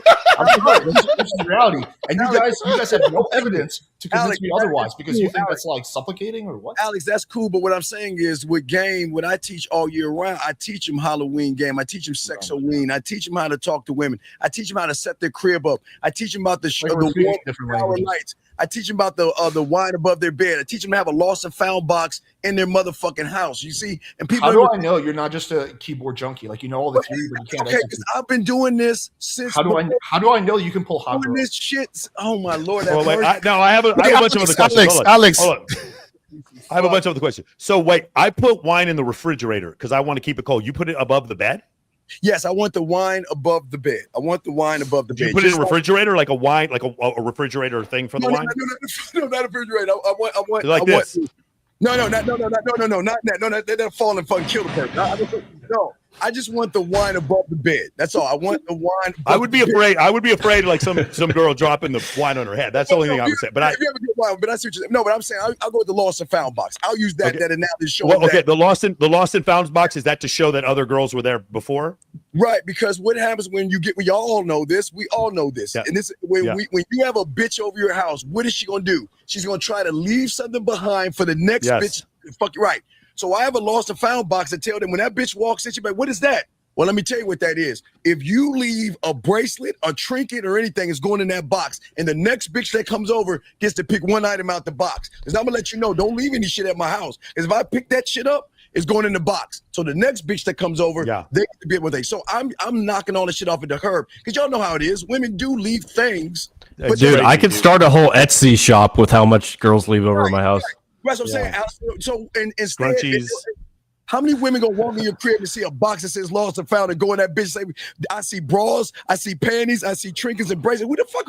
You want to know what? Fuck around and find out. Leave something in my house. It's like pre-selection, yeah. For some reason they're extra large bras, but that doesn't. I don't like big titties, Alex. I'm not a big titty guy. See, I'm a little titty. Well, then we are never. Then Steve, we will never step on each other's dick ever. Then we will never have a problem with Steve. I like the little titties, dog. I like the Christmas. I have the opposite problem. Yeah. I think we're just gonna. Circles. The chat had a question. What percentage of the girls do you guys bang by race? I don't see color because I don't even know. I can't. Afghan women, I fuck Pakistan women. I'm gonna need to see a pie chart. I don't even remember, man. Hey, Steve, they're all black when the lights go out. Exactly. And you can see the back of your head. You pull that shit while you smacking and spreading them ass cheeks. There you go. It doesn't matter. I don't care. Listen, man, I grew up with Marines, dude. I'm fully aware. When the lights go out, we're all black when the lights go out. You been in the military? Yeah. All right, well, thank you for your service. I'm Army too. Yeah. So we thank you for your service. But that's what I'm saying. Yeah. At the end of the day, it's the discipline that we have. We all have discipline, Alex. All of us have discipline. It's just the way we teach the discipline. That's all. We all have discipline, but to show a young man, again, I'm old school, so I got to go back with the Karate Kid, Alex. This is not going to be a strong argument. Do you know if Miyagi was Sato and Danielson asked why am I washing these cars? Do you think that bitch is going to learn anything? That's a fictional movie, so I wouldn't really base. No, but that's a good point though, because he was teaching them to wax on, wax off, and he was like, "Man, why I gotta do this bullshit?" But the bullshit was teaching him to fight. So these dudes, if these little motherfuckers talking about, "Yo, where your receipts at?" I'll be like, "Bitch, shut the fuck up, listen to what the fuck I'm saying, and do the thing." We don't even need to know about that shit. So you think receipts are actually counterintuitive? Like they're no. Alex, I'm saying that it's irrelevant. I think testimonials are probably the highest form of receipts. The problem is now people are paying for testimonials. Disagree. I personally think receipts are important. I think there's a lot of people who either heavily exaggerate or just bullshit about their results. And I think some proof of concept is important. You guys don't believe that? That's fine. Right, but he's the receipt. What I'm saying is, as a man, I'm the receipt. I don't need to prove You're the receipt. I don't think the guys who are buying your shit want to fuck you. No, it's not about fucking me because they can't fuck. Okay, do you think these guys are fucking people that Michael gets? Michael gets these top level bitches, right? Do you think them motherfuckers get the shot? No. So what does it matter what Michael has? Just going off that analogy. When I initially met Michael, I was pretty skeptical because it's like, fucking 9s and 10s. He doesn't really do cold approach, right? So I was kind of skeptical. But then I saw photo after photo after photo of him with hot girls, and then I became a lot less skeptical. I was like, homie, right, but if you didn't know how to get women, if you didn't know how to get women, what difference would that make? Yeah, it wouldn't make any difference. It doesn't help you. It doesn't help you improve your own success. It helps you determine who's legit and who's not legit. Right, but check this out. If I can get a successful career coaching guys on attracting women, and I don't put women out there, how good am I? Do you not want to have a more successful career? Like, do you not? No, I'm very successful. You see what I'm saying? That's what I'm saying. You wouldn't care about getting more sales, right? I get more sales every year. That's what I'm trying to say. What I'm saying is, you want to get more sales. Alex, is that something that means something to you? Or you Yes, just but don't what I'm believe saying is Alex. Period. Alex, I'm going to play devil's advocate. To you and I totally agree with you. I totally agree with your point. Can you share my screen real quick? Just hold on a second. Let me do screen share. Allow. Sorry, I just got a new software update here. Here we go. Can you share that? Yeah, sure. Okay, you share my screen? Yeah. Okay. I have 200 video testimonials of my clients, and people will we put 10, maybe over $100,000 in video production in all these testimonials, and people still think I'm fucking lying. No matter what I do, dude. No matter what I do. If I fuck the girls on camera, if I fuck them on camera, they say I paid them. There is Michael, simple question. I'm being devil's advocate here. Do 100% of guys think you're legit because you have receipts? Michael, some of them do. Some of them do. That's the point I'm making. Michael hit. No, agreed. So, Michael, if you drop all your receipts, do you think your sales for next year are going to stay the same? Oh my god! So you know what? You know what makes my sales go up? Me going on other people's podcasts, dude. It really it's like shit like Twitter posts. It's really frustrating for me, Alex, how many receipts I've shown. Because I one of the things when I started MOA in 2019, I was like, I'm going to show more receipts than anyone in the world, and I did. That's why you had me on your show. And after doing it, I'm going to tell you, dude. There's so many coaches out there who I know are not doing anywhere near. In fact, some of them are in Vegas and they're like, I crush these 9s and 10s. I'm like, bitch, I'm on stage at XS. That's where all the 9s and 10s are. And I've never seen you in my life. And they're sitting there and they say that. And I'm just like, bro, no matter what I do. And then I go on Bradley or Fresh and Fit, or I go on one of these podcasts one time. I go on Danza Project or one time. And all of a sudden I triple my sales. So I got to tell you, dude, as much as I'd want to agree with you, Alex, these men are not rational. And I just don't know. So that's why playing devil's advocate. Really simple question. You get rid of all your receipts on your website, completely stop all the receipts on Instagram, on your website. Do you think your sales will stay the same? Will they go up? Will they go down? They would go down because but that's because that's the ethos of my company. But my company is also a social media company. My whole program is to show, right? And we also don't promise pussy. That's another thing that's in my company, right? We can't because I don't want to. I don't want to be compared. I'm not a pickup artist. Michael, I'm not a pickup artist. Proof of concept. Michael, you just think you're legit. Alex, Michael just said it. Some people do. Michael, okay, more people. Motherfucking point. Michael is the receipt. That's what you were trying to say. When he shows the testimonials, motherfuckers don't believe him. But when he goes on these podcasts, he's the fucking receipt, Alex. Some people believe him, of course. Alex, they've convinced me. I'm getting rid of every testimonial video and every infield I have.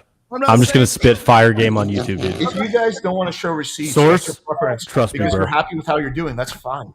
But I'm just saying that more people will think you're legit if you show receipts. That's why people, and that there's given the fact Alex, because you care. Because you care.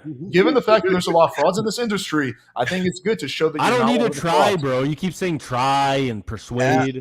Alex, I am what I am, baby. Alex, when I go live, you're in a lower paradigm, Alex. You're thinking about doing. Alex, I just am. I'm being. We have really fans, Alex, that call our shows flirt. I am game. Love that shit. And we talk to them. Austin's finally realizing he's hey, well, I would love to go on one of your live streams, guys. I would love to go on. Dude, it only took 3 hours, but now I see their side. Austin's trolling, but listen, yo, I've been persuaded. I gotta head out, man. But yo, this was dope as shit, man. Alex, I appreciate you having us on. Mike, appreciate you on here, man. Yeah, good talking to you guys. Shout out to Marcus, and who was Lloyd was on here too, right? Shout out to Locario, everybody for sure. Man. Next time when you're in Vegas, please let me know. Yes, sir. Yes, sir.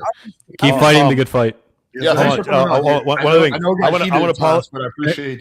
Alex, I want to apologize for yelling at Steve earlier. I want to apologize for yelling at Steve. No, you want to know? I love why you doing that because you know what you showed me. You stood on your shit. That's the fuck I'm talking about. You like. You, Steve, mother. I said, yeah. I said, no, I'm dead ass serious. I don't want you to buckle. You shouldn't buckle around, motherfucker. Yeah. But the thing that you understand, he said Locario ran away. That's hilarious. See, I'm running away because you're not cooperating with me. Okay, so I'm about to fuck up out of here now. Austin did the same thing. Y'all stood on your. That's what we call standing on your. Dude, and Marcus ran away. He critiqued you for running away, Locario, but Marcus ran away. That wasn't Marcus that critiqued him. Yeah, Austin and Michael, y'all stood on y'all shit because you know what? You got to test to see how you're wearing thall, man. I got to come out swinging, and y'all know what y'all do. Austin, you stood on your shit. Michael, you stood on your shit, and I can only respect that. If you weren't getting in your feelings, you stood on what you believe in, and that's game. That's respect. Had you be like, no, man, right? To be fair, dude, the view count shot up right after that. Did you see Alex? Oh Alex, did you see? Michael and Steve are It fighting. tripled. It Tripled after that. They were sending it to their friends. The funniest comment of the whole time that I saw, it was the one. It was like, I bet Locario cancels his Uber if it doesn't show up in 30 seconds. That was fucking hilarious. No, I'm like that. I ain't gonna lie. I am like that. I ain't got no patience. Done. No patience. Oh yeah, fuck Uber, man. They better be here on time. I don't give a fuck who it is. All right, y'all. Yo, everyone like the video. If you like the video, like the live stream right now. No, and all y'all, like Lloyd, all you men. I gotta say young men because I'm 53, so I'm an old head. But all y'all, there's nothing wrong with y'all. Again, it's just that I have to. My job as a man is that I gotta try to protect these young men from what was happening in the 90s. Again, I saw young men today that are depressed, that fucking want to off themselves because they listen to some people in the seduction community paint your fingernails black, wear a boa, wear goggles, and all that shit, and they follow that, and now they're depressed and they're drinking. And I'm not saying all, but my job is to make sure that I can pass the torch to somebody and let them see that, and I'm not the end all be all. That's what I'm saying. Michael, you got your thing. Austin, you got your thing. Alex, you fucking got your thing too, goddammit. Even if I'm saying a straw, this is a straw right here, Alex, but I'm just saying that y'all have your things. But as men, we should not have to prove ourselves to anybody. If you can't see by the way I talk, the way I move and think, you don't think I have game, then I'm not for you. It's just that simple. Okay. Generally agree with what your last point with the possible. I guess you're entitled to, I guess, be like, I don't like take it or leave it type of thing. Like I don't give a shit. I don't care. People. I don't care about convincing people to to buy my shit. I don't care about proving to anyone I'm legit. That's fine. That's your. I don't have to prove I am. I am. That's why I don't have to prove it. If you ever watch you don't do it, but if you ever watch the live show, the things and the depths and the concepts that I teach them, nobody's teaching that shit because I'm teaching it from the street. I'm not teaching it from a book. I'm teaching it from what What's one concept that you teach that no one's teaching? Okay, one of the greatest concepts I teach is right now, a new one I have that I created called a blueprint, and I call the blueprint of action. Okay, I've always teach young men that action is truth. Okay, meaning that when a woman, and I tell guys for 2025, fuck all that how you doing bullshit. Because that's what a lot of you accept. A lot of guys are happy when women text them, say hello, and all this other shit. I'm telling these young men, we've got to force an action. We've got to see if they're interested. Because just because a woman reaches out to you doesn't mean she's actually interested in you. But her action can tell you by telling her to do something. Again, I would tell guys if they're talking to someone. The unique lesson is actions are louder than words, right? Well, actions always, because words are words. Women can say anything they want. Strippers can say anything they want. You don't think other people teach that? Like, you think that's really unique? No. Well, what's unique is that I'm trying to show guys to stop wasting their time. A lot of people waste their time texting and chatting with women over a bunch of bullshit. Why waste your time? Why waste your time? Everyone on this panel agrees with that. Like, this is not unique thing that only. No, it's not unique. It's only unique. Again, remember, everybody teaches in their own way. I don't listen to y'all to see what I've been doing this before there was YouTube, MySpace, and the internet. I was doing this shit on 56K modem, dog. I was doing this before in the late 80s. So I've been here a long time doing this. It's not just I just popped up somewhere, Alex. I've been doing this a long, long time. Yeah, and it's the same concept. It's the same concept, but it's no knock on Austen up here or Michael right there. You're in, and you're doing what you're doing. And I'm not going to knock your hustle, knock your drive, not what you do. Nor will I say, prove yourself, Michael, by the women, because Michael proved himself already. I don't say prove yourself, Austen, to what you're doing, because Austen proved himself. I'm saying that they proved themselves by standing on what they fucking believe in. That's the proof, not the bitch. They prove that they have conviction. They didn't prove that they get laid by being confident in their beliefs. No, the conviction's in the attitude, though, Alex. That's what I'm saying. The conviction is in the attitude. It's the attitude and the mindset. The game is never about women, Alex. That's what I keep trying on the street. I can only talk about the street. Oh my God, not the street analogy again. Sorry, Alex. That's the only thing I know. You're just talking about approaching girls that you don't know. Alex, we put our bid in. We don't even approach. We put our bid in. Steve, will you be in town? Will you be in Vegas on the 2nd of January? No. Are you coming before that? No, I'm this weekend, but I'll shoot my information to you on the back end and stuff like that. We're gonna do Access Vegas. I'd love to have you on there with the girls in Access Vegas. No, and I appreciate you. And listen, same thing you, Anthony. Alex, I would love to have you also. I don't give a shit. You and Rolo don't like each other. I would love to have you on Access Vegas. Yeah, Roland and I don't get along because again, listen. It's because Twitter. I despise the red pill. I despise the red pill and manosphere like a motherfucker because they're doing more harm to young men. I just want young men to love themselves at the core of what I teach since I've been teaching it. Unconditional love. And guess what I feel? Alex, Austen above me, and Michael have unconditional love because they believe in themselves. It's the one thing these young men don't have. And once they start to have that love for themselves, their attitude and their reality is going to change. We've got to get them out of the reality into an unknown reality to start to grow and expand and evolve. They're not going to grow sitting here complaining about a fucking woman. Fuck these bitches. Unless her pussy's like this, she's special. Ain't no bitches out there. Why are you talking about Asian women like that? That is really inappropriate. That is really messed up, bro. That's Michael. Wasn't me, baby girl. Nice to know about not getting nine. Wasn't me. That's Michael and shit. You know what I'm saying? Let's see. Awesome. So there's 24 super chats here. I don't know if you're gonna read them or not. Yeah. Nah, fuck it. Okay, yeah. Listen, hold on. Mike, I'm sending it to you on the back end, dog. I'm seeing my information on the back end shit. But yeah. Listen, gentlemen, I'm not saying there's one way to do it. I'm just saying honor and integrity is everything to me as a man. And these guys display honor and integrity. And that's all that matters to me. And how they do what they do is none of my business. If they're making it, they're making it. Just as long as they stand on what they believe in, and they got to be hard on these little motherfuckers and tell them that, look, you got to bust your ass and you got to do work, and you got to do work every day. That's what I demand of myself. I'm sure these men demand that of themselves. And that's what you can respect at the end of the day. And Lloyd. Hey, Lloyd, if Lloyd's listening, I know Lloyd's gone somewhere. Lloyd reminds me of that wrestler on Judgment Day. I forgot that motherfucker. Not that crazy motherfucker that shot that guy. He reminds me of the motherfucker from because I'm a big geek. I'm a geek, so I watch wrestling. Don't judge me, Alex, but no, I love wrestling. I love wrestling. I love video games, and I love watching fucking shoot 'em up, killing movies. Look, I'm a massive Game of Thrones fan, so you need to watch Lioness. You need to watch Lioness, motherfucker. You need to watch. I'll take a look. House of Jack. I like to teach guys. See, that's game. Showing them man movies like Shogun, showing honor, integrity, and having a standard. So there's always game in everything, and I think that the more I take them away from the women and make them have the value and worth of who they are, because I've always said this, Alex, all of us have come to the Americas either above the boat or below the boat, bottom line, right? But we knew the value. I flew on a plane from Belarus. Alex, so that's above the boat. Right. That means you was above the boat, Alex. You're above the boat, Alex. Trust me. But what I'm saying is that your name is everything. Your name is all things. And when you stand on your name and your fingerprint, which makes you different than everybody in this world, learn your own language yourself. I'm not trying to make you me. I'm saying that be you, but I'm going to teach you how to be you. That's my receipt. I don't give a fuck about these women.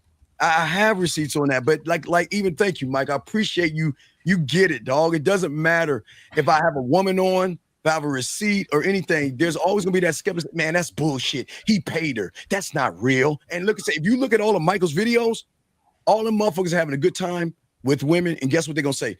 Oh man, Michael paid them. That's not real. That doesn't happen in the real world. Guys don't. And Michael, what can you do? What can you do, Michael?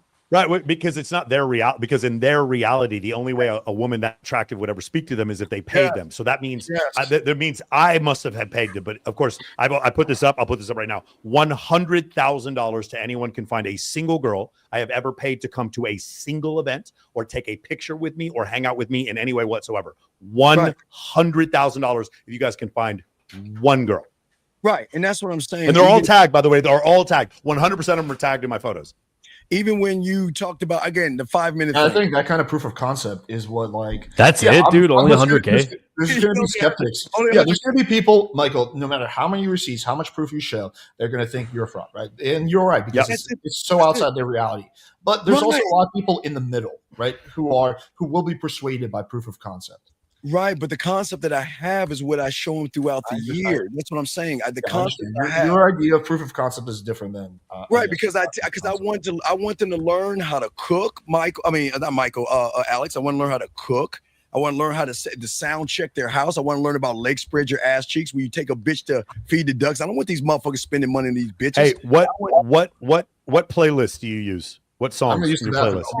Hey, Michael, straight 70s, son. Maybe a little bit of 80s. Okay, I do some of that too. I was born in the 70s also, believe it or not. Yeah. You understand. Yeah. So what I'm saying is that I don't want them just to get the women. I want them to show the fuck out, show why. Because a lot of young men, even if they have the women, Michael and Austen, they don't know how to set their crib up for when the bitch comes over. They don't know how to greet her the right way. They don't know how to move her from one point to the other. And that's the depth of the game. I just don't want to say, meet a woman. I want you to have everything lined up. But is there Marvin Gaye on the playlist? Yeah, oh yeah, well yeah, man. It's anything, anything that you can stroke to, dog. But jazz in the beginning, jazz first to get everything. So there's no Weekend, there's no Future.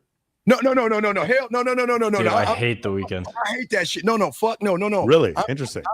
I want jazz or light classical, something light, just something light in the background with the lights out that sets the mood, that builds up to when it's time to get on. Miles Davis.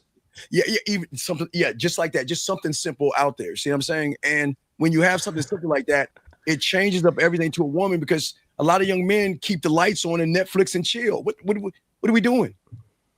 See, so it's just more than just walking up to a woman. It's saying, what is my standard for getting on a date with her?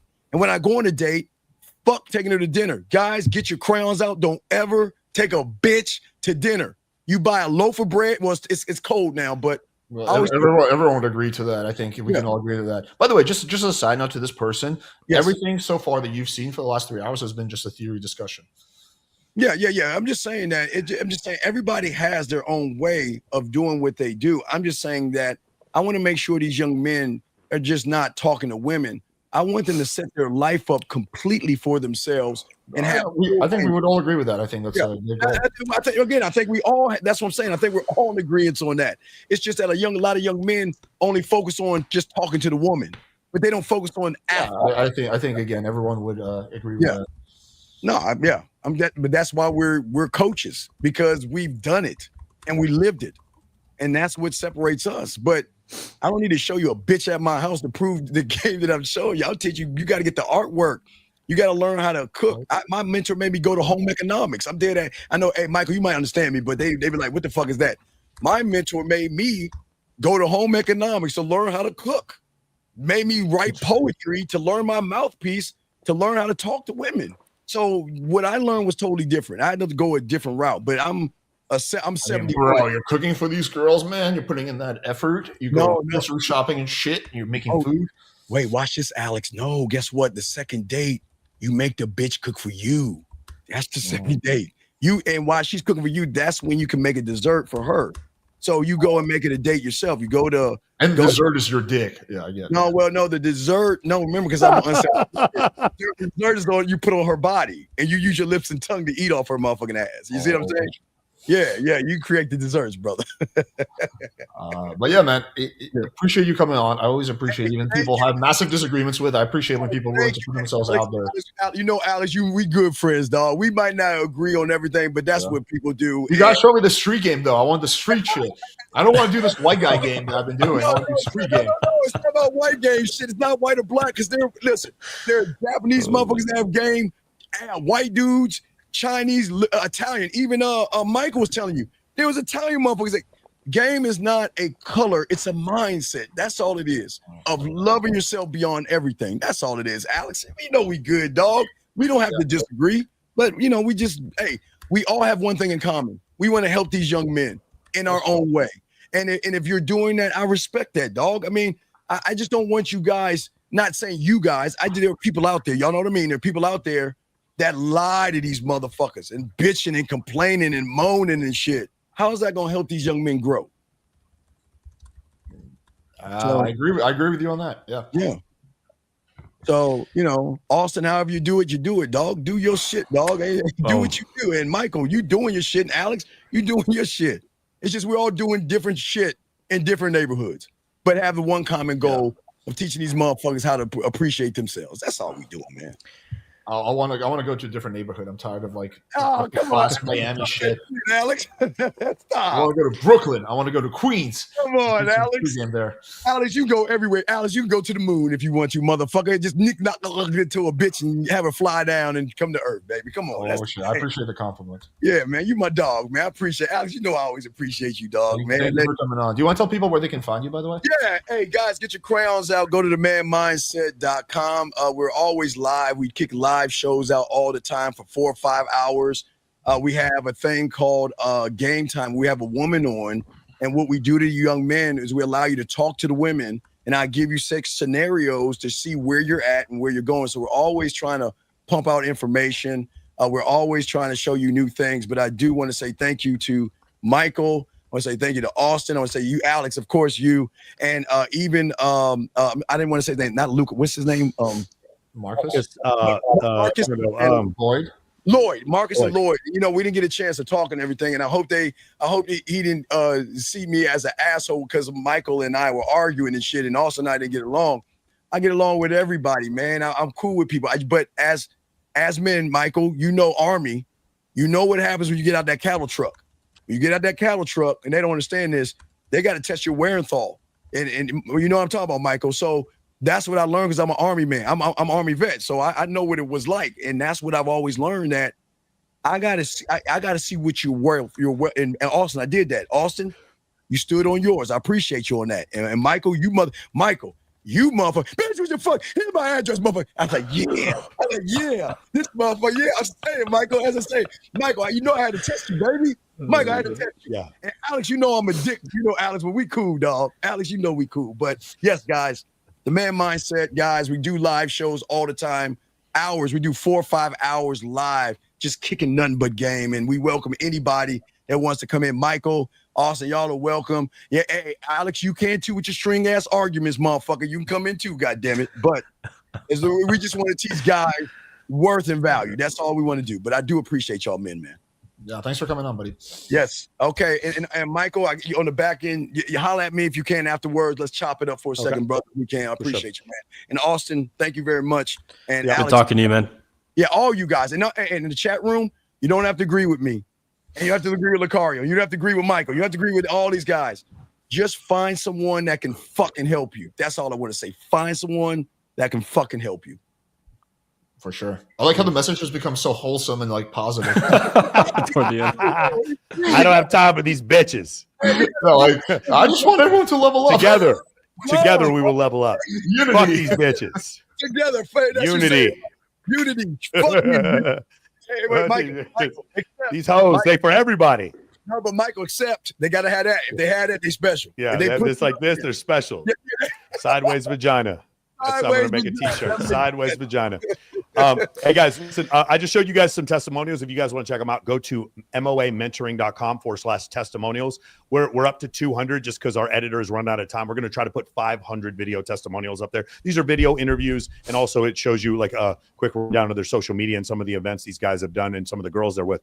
Also, if you guys want, we're going to be Alex, I'm going to start doing a weekly or a monthly free call on YouTube and Twitter Spaces. The next one we're going to do, the first one we're going to do actually is in January. If you guys want to be a part of that, where you can ask me questions, we take a little bit more risk. We do Zoom on YouTube. That's actually really risky because I could lose my YouTube because guys will, I don't know if you've ever done this before, like weirdos will come on your screen. Yeah, trying to do Zoom. Yeah. I do a Zoom call with 99 guys on and I call them up. Instead of doing super chats, you can actually see their face.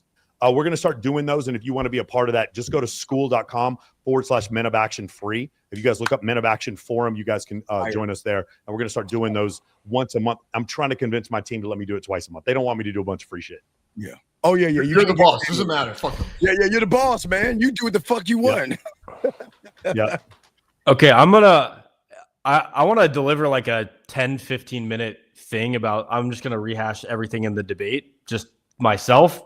I don't know if you guys want to stay on for that. Go ahead. I'll hear what you guys say. I could do it at the end if you guys don't even want to stay on for it. Hey, dog, sure, you got it, dog. It's are we talking about like a 10-15 minutes or like a few minutes? Like 10 minutes.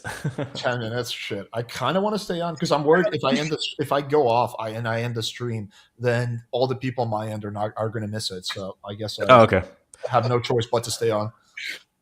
Okay. Well, yeah. So I like to go deep into this stuff. So I'm going to first talk about what I agree with him on. This strategy, I don't know about yours is kind of different than his, but strong, direct, open, looking for instant compliance, or you leave to find that a woman who basically gets on your program, aka just like falls into your compliance. I think that's a strategy that can work in somewhere like New York City, where you never run out of new girls to approach, because even if you approach 10 girls a day for an entire year, that's only like 3,600 girls in an entire year. So It's like that strategy can work in a big city. I think smaller cities and towns, you'll run into an issue with this where the reputation factors can come in to hurt you. Also, there is questionableness with which type of women are responding to this. And also, depending on the type of guy that you are and your default first impression that you make on the girl, it's going to indicate a lot of how she responds. So anyway, the other thing I agree with is compliance testing. Like it's insanely important to test for compliance. Most guys give away their power immediately in the beginning of the interaction. They don't test for compliance. In fact, it's the other way. They're trying to chase the girl and do anything they can to persuade her. So I think, yes, you should definitely test for compliance, but I disagree with it being so intense on the beginning because of maybe the type of girls that I'm going for. I like attractive women who are extremely intelligent, who have, like Marcus said, lots of other guys pursuing them, who have options. And to get that type of women, I have to, put up like a good presentation of who I am. And then, so I think if you have only girls that comply to you in the extreme beginning of the interaction, that is a curated list of girls that are very, very vetted for you, maybe because of your look, but I also think that having a little bit of resistance from the girl is actually a good thing, especially in a relationship, because it creates a protective moat. Because if a girl instantly becomes super attracted and super falls into some guy's frame, has no standards for the things she vets guys for before falling into that frame, then that means that she could easily do that with another man. So by her vetting the guys that she's talking to, even if I come up very confident, I'm, in the zone, I'm, the most attractive I could be in that time, I'm showered, whatever. If I forget my train of thought of this, but you should test for compliance. That's something that I agree with. The next thing is I love their ability to talk forever, hold attention while they're talking, and speak with absolute unflinching certainty. If you could learn anything from this live stream, learn that. Like, that's how you get girls to follow your lead. It's by being the most certain person. There's this guy in the Civil War called Stonewall Jackson. There'd be like these cannonballs exploding next to him while he's on his horse. His soldiers would look to him, and he would just stay there like a stone wall, just unflinching. Certainty is going to make people want to follow you. And that's going to make people believe you, and it's going to make people like agree with what you're saying. And people do infer competence from how you carry yourself. It is the ultimate self-fulfilling prophecy. Like, if you carry yourself as the man that gets women and that's awesome and knows the way, then that's more likely going to happen. The last thing I agree on is the importance of inner game and how you treat yourself, self-respect, self-love, self-esteem, speaking through congruence, which is the alignment of your thoughts, words, and actions. Having self-respect and self-love is going to prevent you from falling into a lot of the unattractive behaviors that a lot of guys fall into. What I disagree with them on is the reluctance to show infield. I think that there are levels to evidence, and I think you can demonstrate things through showing video evidence really well, and you can see the exact patterns that are going on with a woman as opposed to just talking about it, which I can try to like rehash something that I've done with a girl, but I'm not going to be able to show you contextually in the moment the same way I would if I was with a girl. And if your method's super, super effective, you can easily document that. You don't need to create anything. It's just documenting, which, a lot of people have done. The next thing is I don't see how women react to me as a split of yes or no. I see it as a gradient from fuck yes, I need to fuck you right now and you need to come on my face, all the way to get the fuck out of my face, I hate you. So, and typically where girls are going to fall, if you open properly as a, like, everyone looks at me like, I don't know what you guys think my attractiveness is. You can put it in the chat if you care. But I'm like average to above average physical attractiveness. And I usually, with good game, I can get girls responding well to every open. So 99% of girls respond well. Doesn't mean they're like enthusiastic, but most of them are like, oh, hey, cool. Yeah. Haha. That's interesting. Yeah. Oh, I'm sorry about it. You know, they could say something no, they could say yes, but it's usually on that like threshold of like the high end of maybe toward yes. So for me, it's very important. Persuasion is important. Learning game and learning these skill sets is important because that's how I've converted, 98% of the girls that I've slept with. There could actually, I'm probably doing myself a disservice. 80-90% of the girls I've slept with, I had to do some, persuasion, some game, 10, 15, 20%, they're trying to fuck me. And that's awesome. And I'll take those freebies when I can get it, but I'm not going to not pursue the women that I'm attracted to. Like they're just super attractive just because they give me a little bit of a shit test. And I don't view a shit test as her thinking I'm not attractive. I view her giving me a shit test as an opportunity to show how attractive I truly am. And most shit tests at a high level of game that you get, they don't even register because you're just like, oh yeah, whatever. You just don't, it doesn't affect you. It just bounces off, right? And I think that there's really good parallels between sales and game. And an expert level salesman is going to make you think that buying the thing is your decision. He's not going to try to convince you and push you and try to like poke you and like try to use power or force to get you to think that way. He's going to subtly bring you closer to his side and show you by the way you're talking about it, using leading questions, stuff like this, that it's your decision to buy the thing. And that's how extremely high level deals go through. Is like, oh, if you're showing someone like a $10 million house, they're going to ask you, oh, what do you like about it? Oh yeah, here's the room. They're going to let it kind of sell itself to a certain extent, but they're like, oh yeah, what did you like about that? Was that cool? They're going to ask you things like that. What sold you on it? They're going to ask you leading questions so you convince yourself. So that's what you're kind of doing with game at a high level is the girl's kind of convincing herself, but that's beyond the realm of this talk. Next thing is level. So there's a percentage of girls in each category. Yes, maybe, no. And for you guys watching, you may think that a lot of girls that are just no girls are no, but they're actually a lot of them are maybe. And it's just that you're not presenting yourself with the right confidence. You're not speaking loudly. You're not having direct eye contact on the open. You're saying weird things on the open. Like he was talking about the old school game where they did like weird shit and routines. If you can authentically express yourself in the interaction, you're going to have a good open, like most of the time. And then you iterate and you learn from your mistakes and you get better and better. But in general, like maybe 10% of girls are going to be yes, maybe 50% are going to be maybe, and then 40% are just going to be no's off the bat. And that's fine. And I think you guys know if you've approached girls, that different women are going to respond to you differently. And I think it's important to say here that you can still have a strong belief in yourself while going after girls that are just open to the idea of going on a date with you or open to the idea of sex with you, but aren't necessarily sold in the first 5 minutes or the first, 1 minute.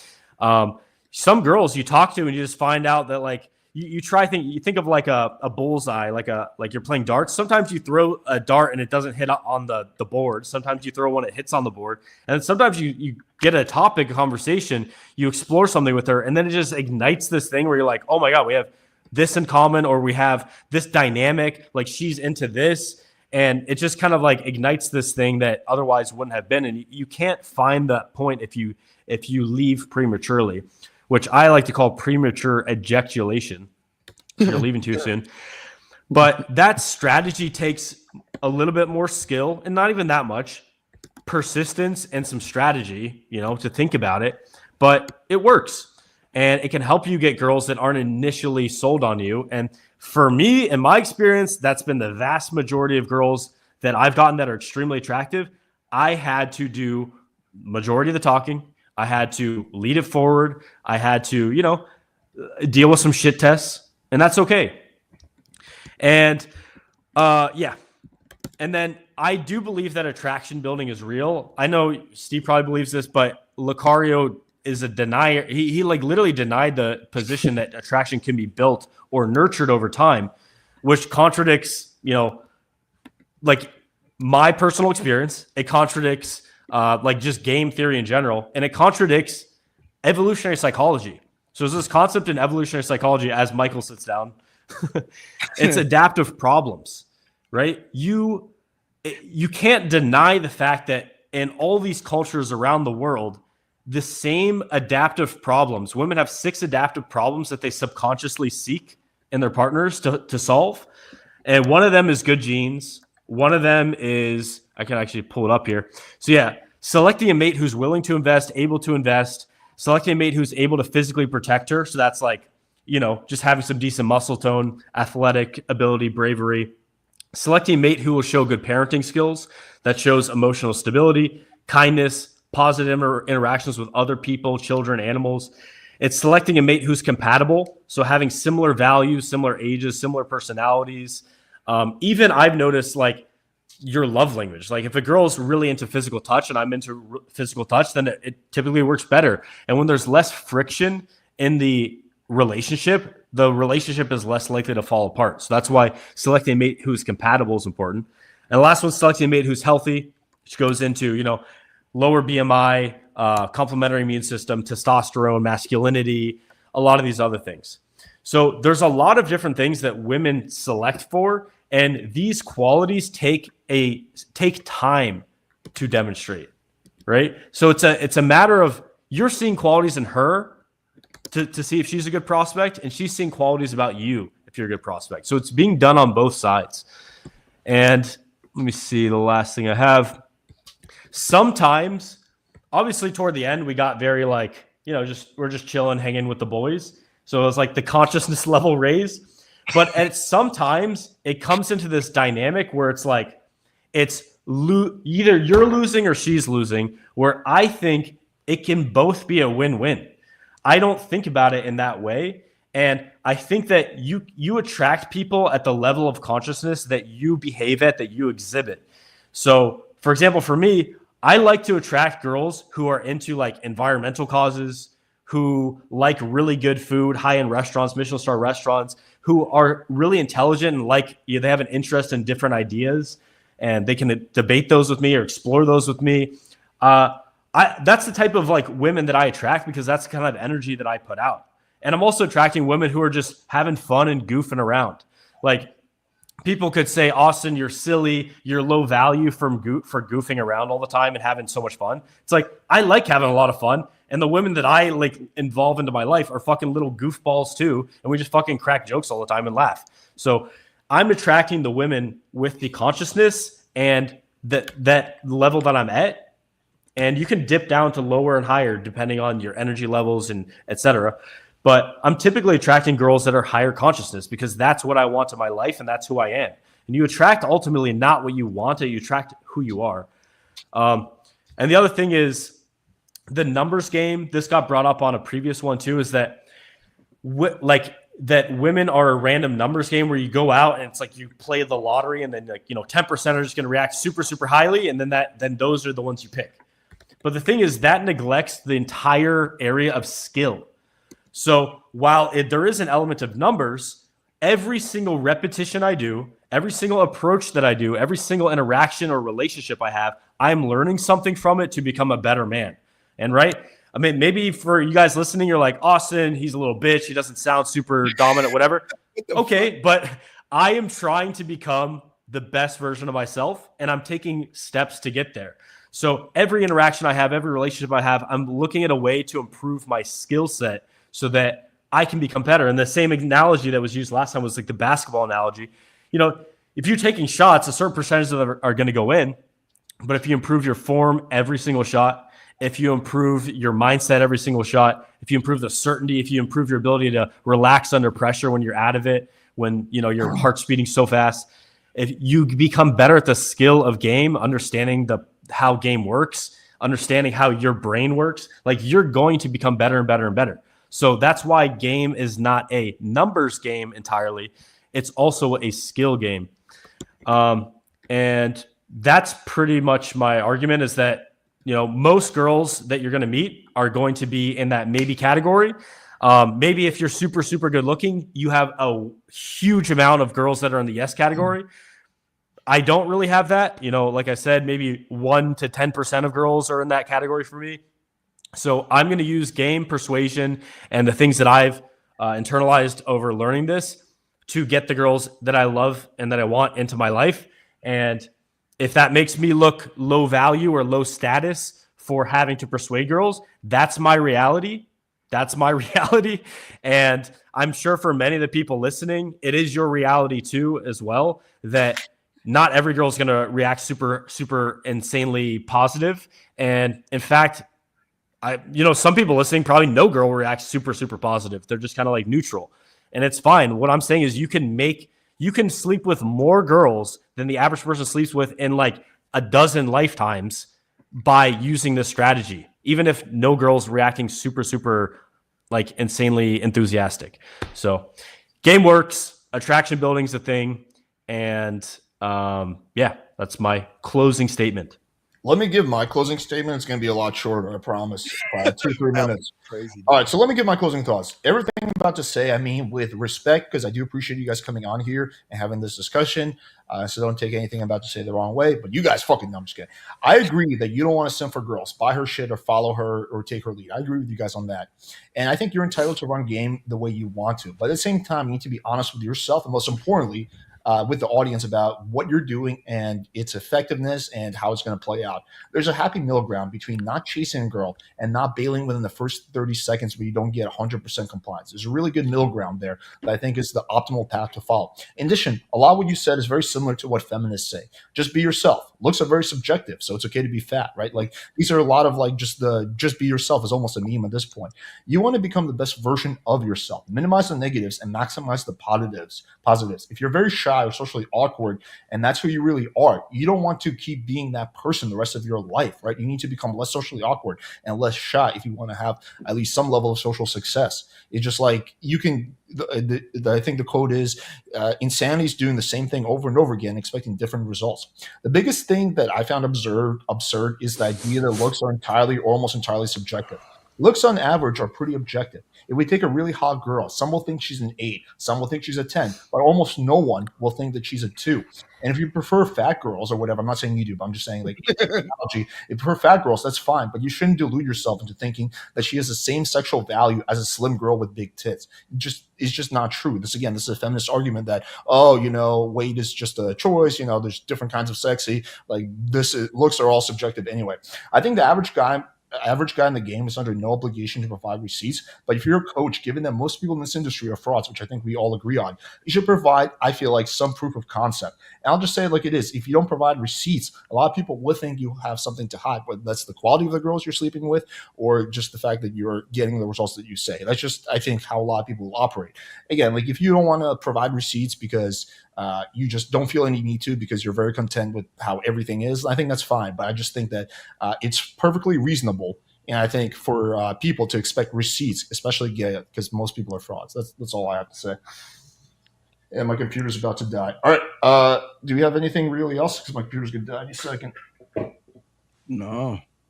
All right, cool. All right, guys. Thanks for coming on. Appreciate you. Thank you. Once again, Dean, appreciate you. Appreciate you, man. Thank you, brother. You're welcome anytime. Oh, no doubt. Mike, holla at me. All right, guys. Holla at me. All right. Okay, cool. Hold on. I'm Good talking to you going guys. to text you right now. All right, gentlemen. Take care. All right, take care, man.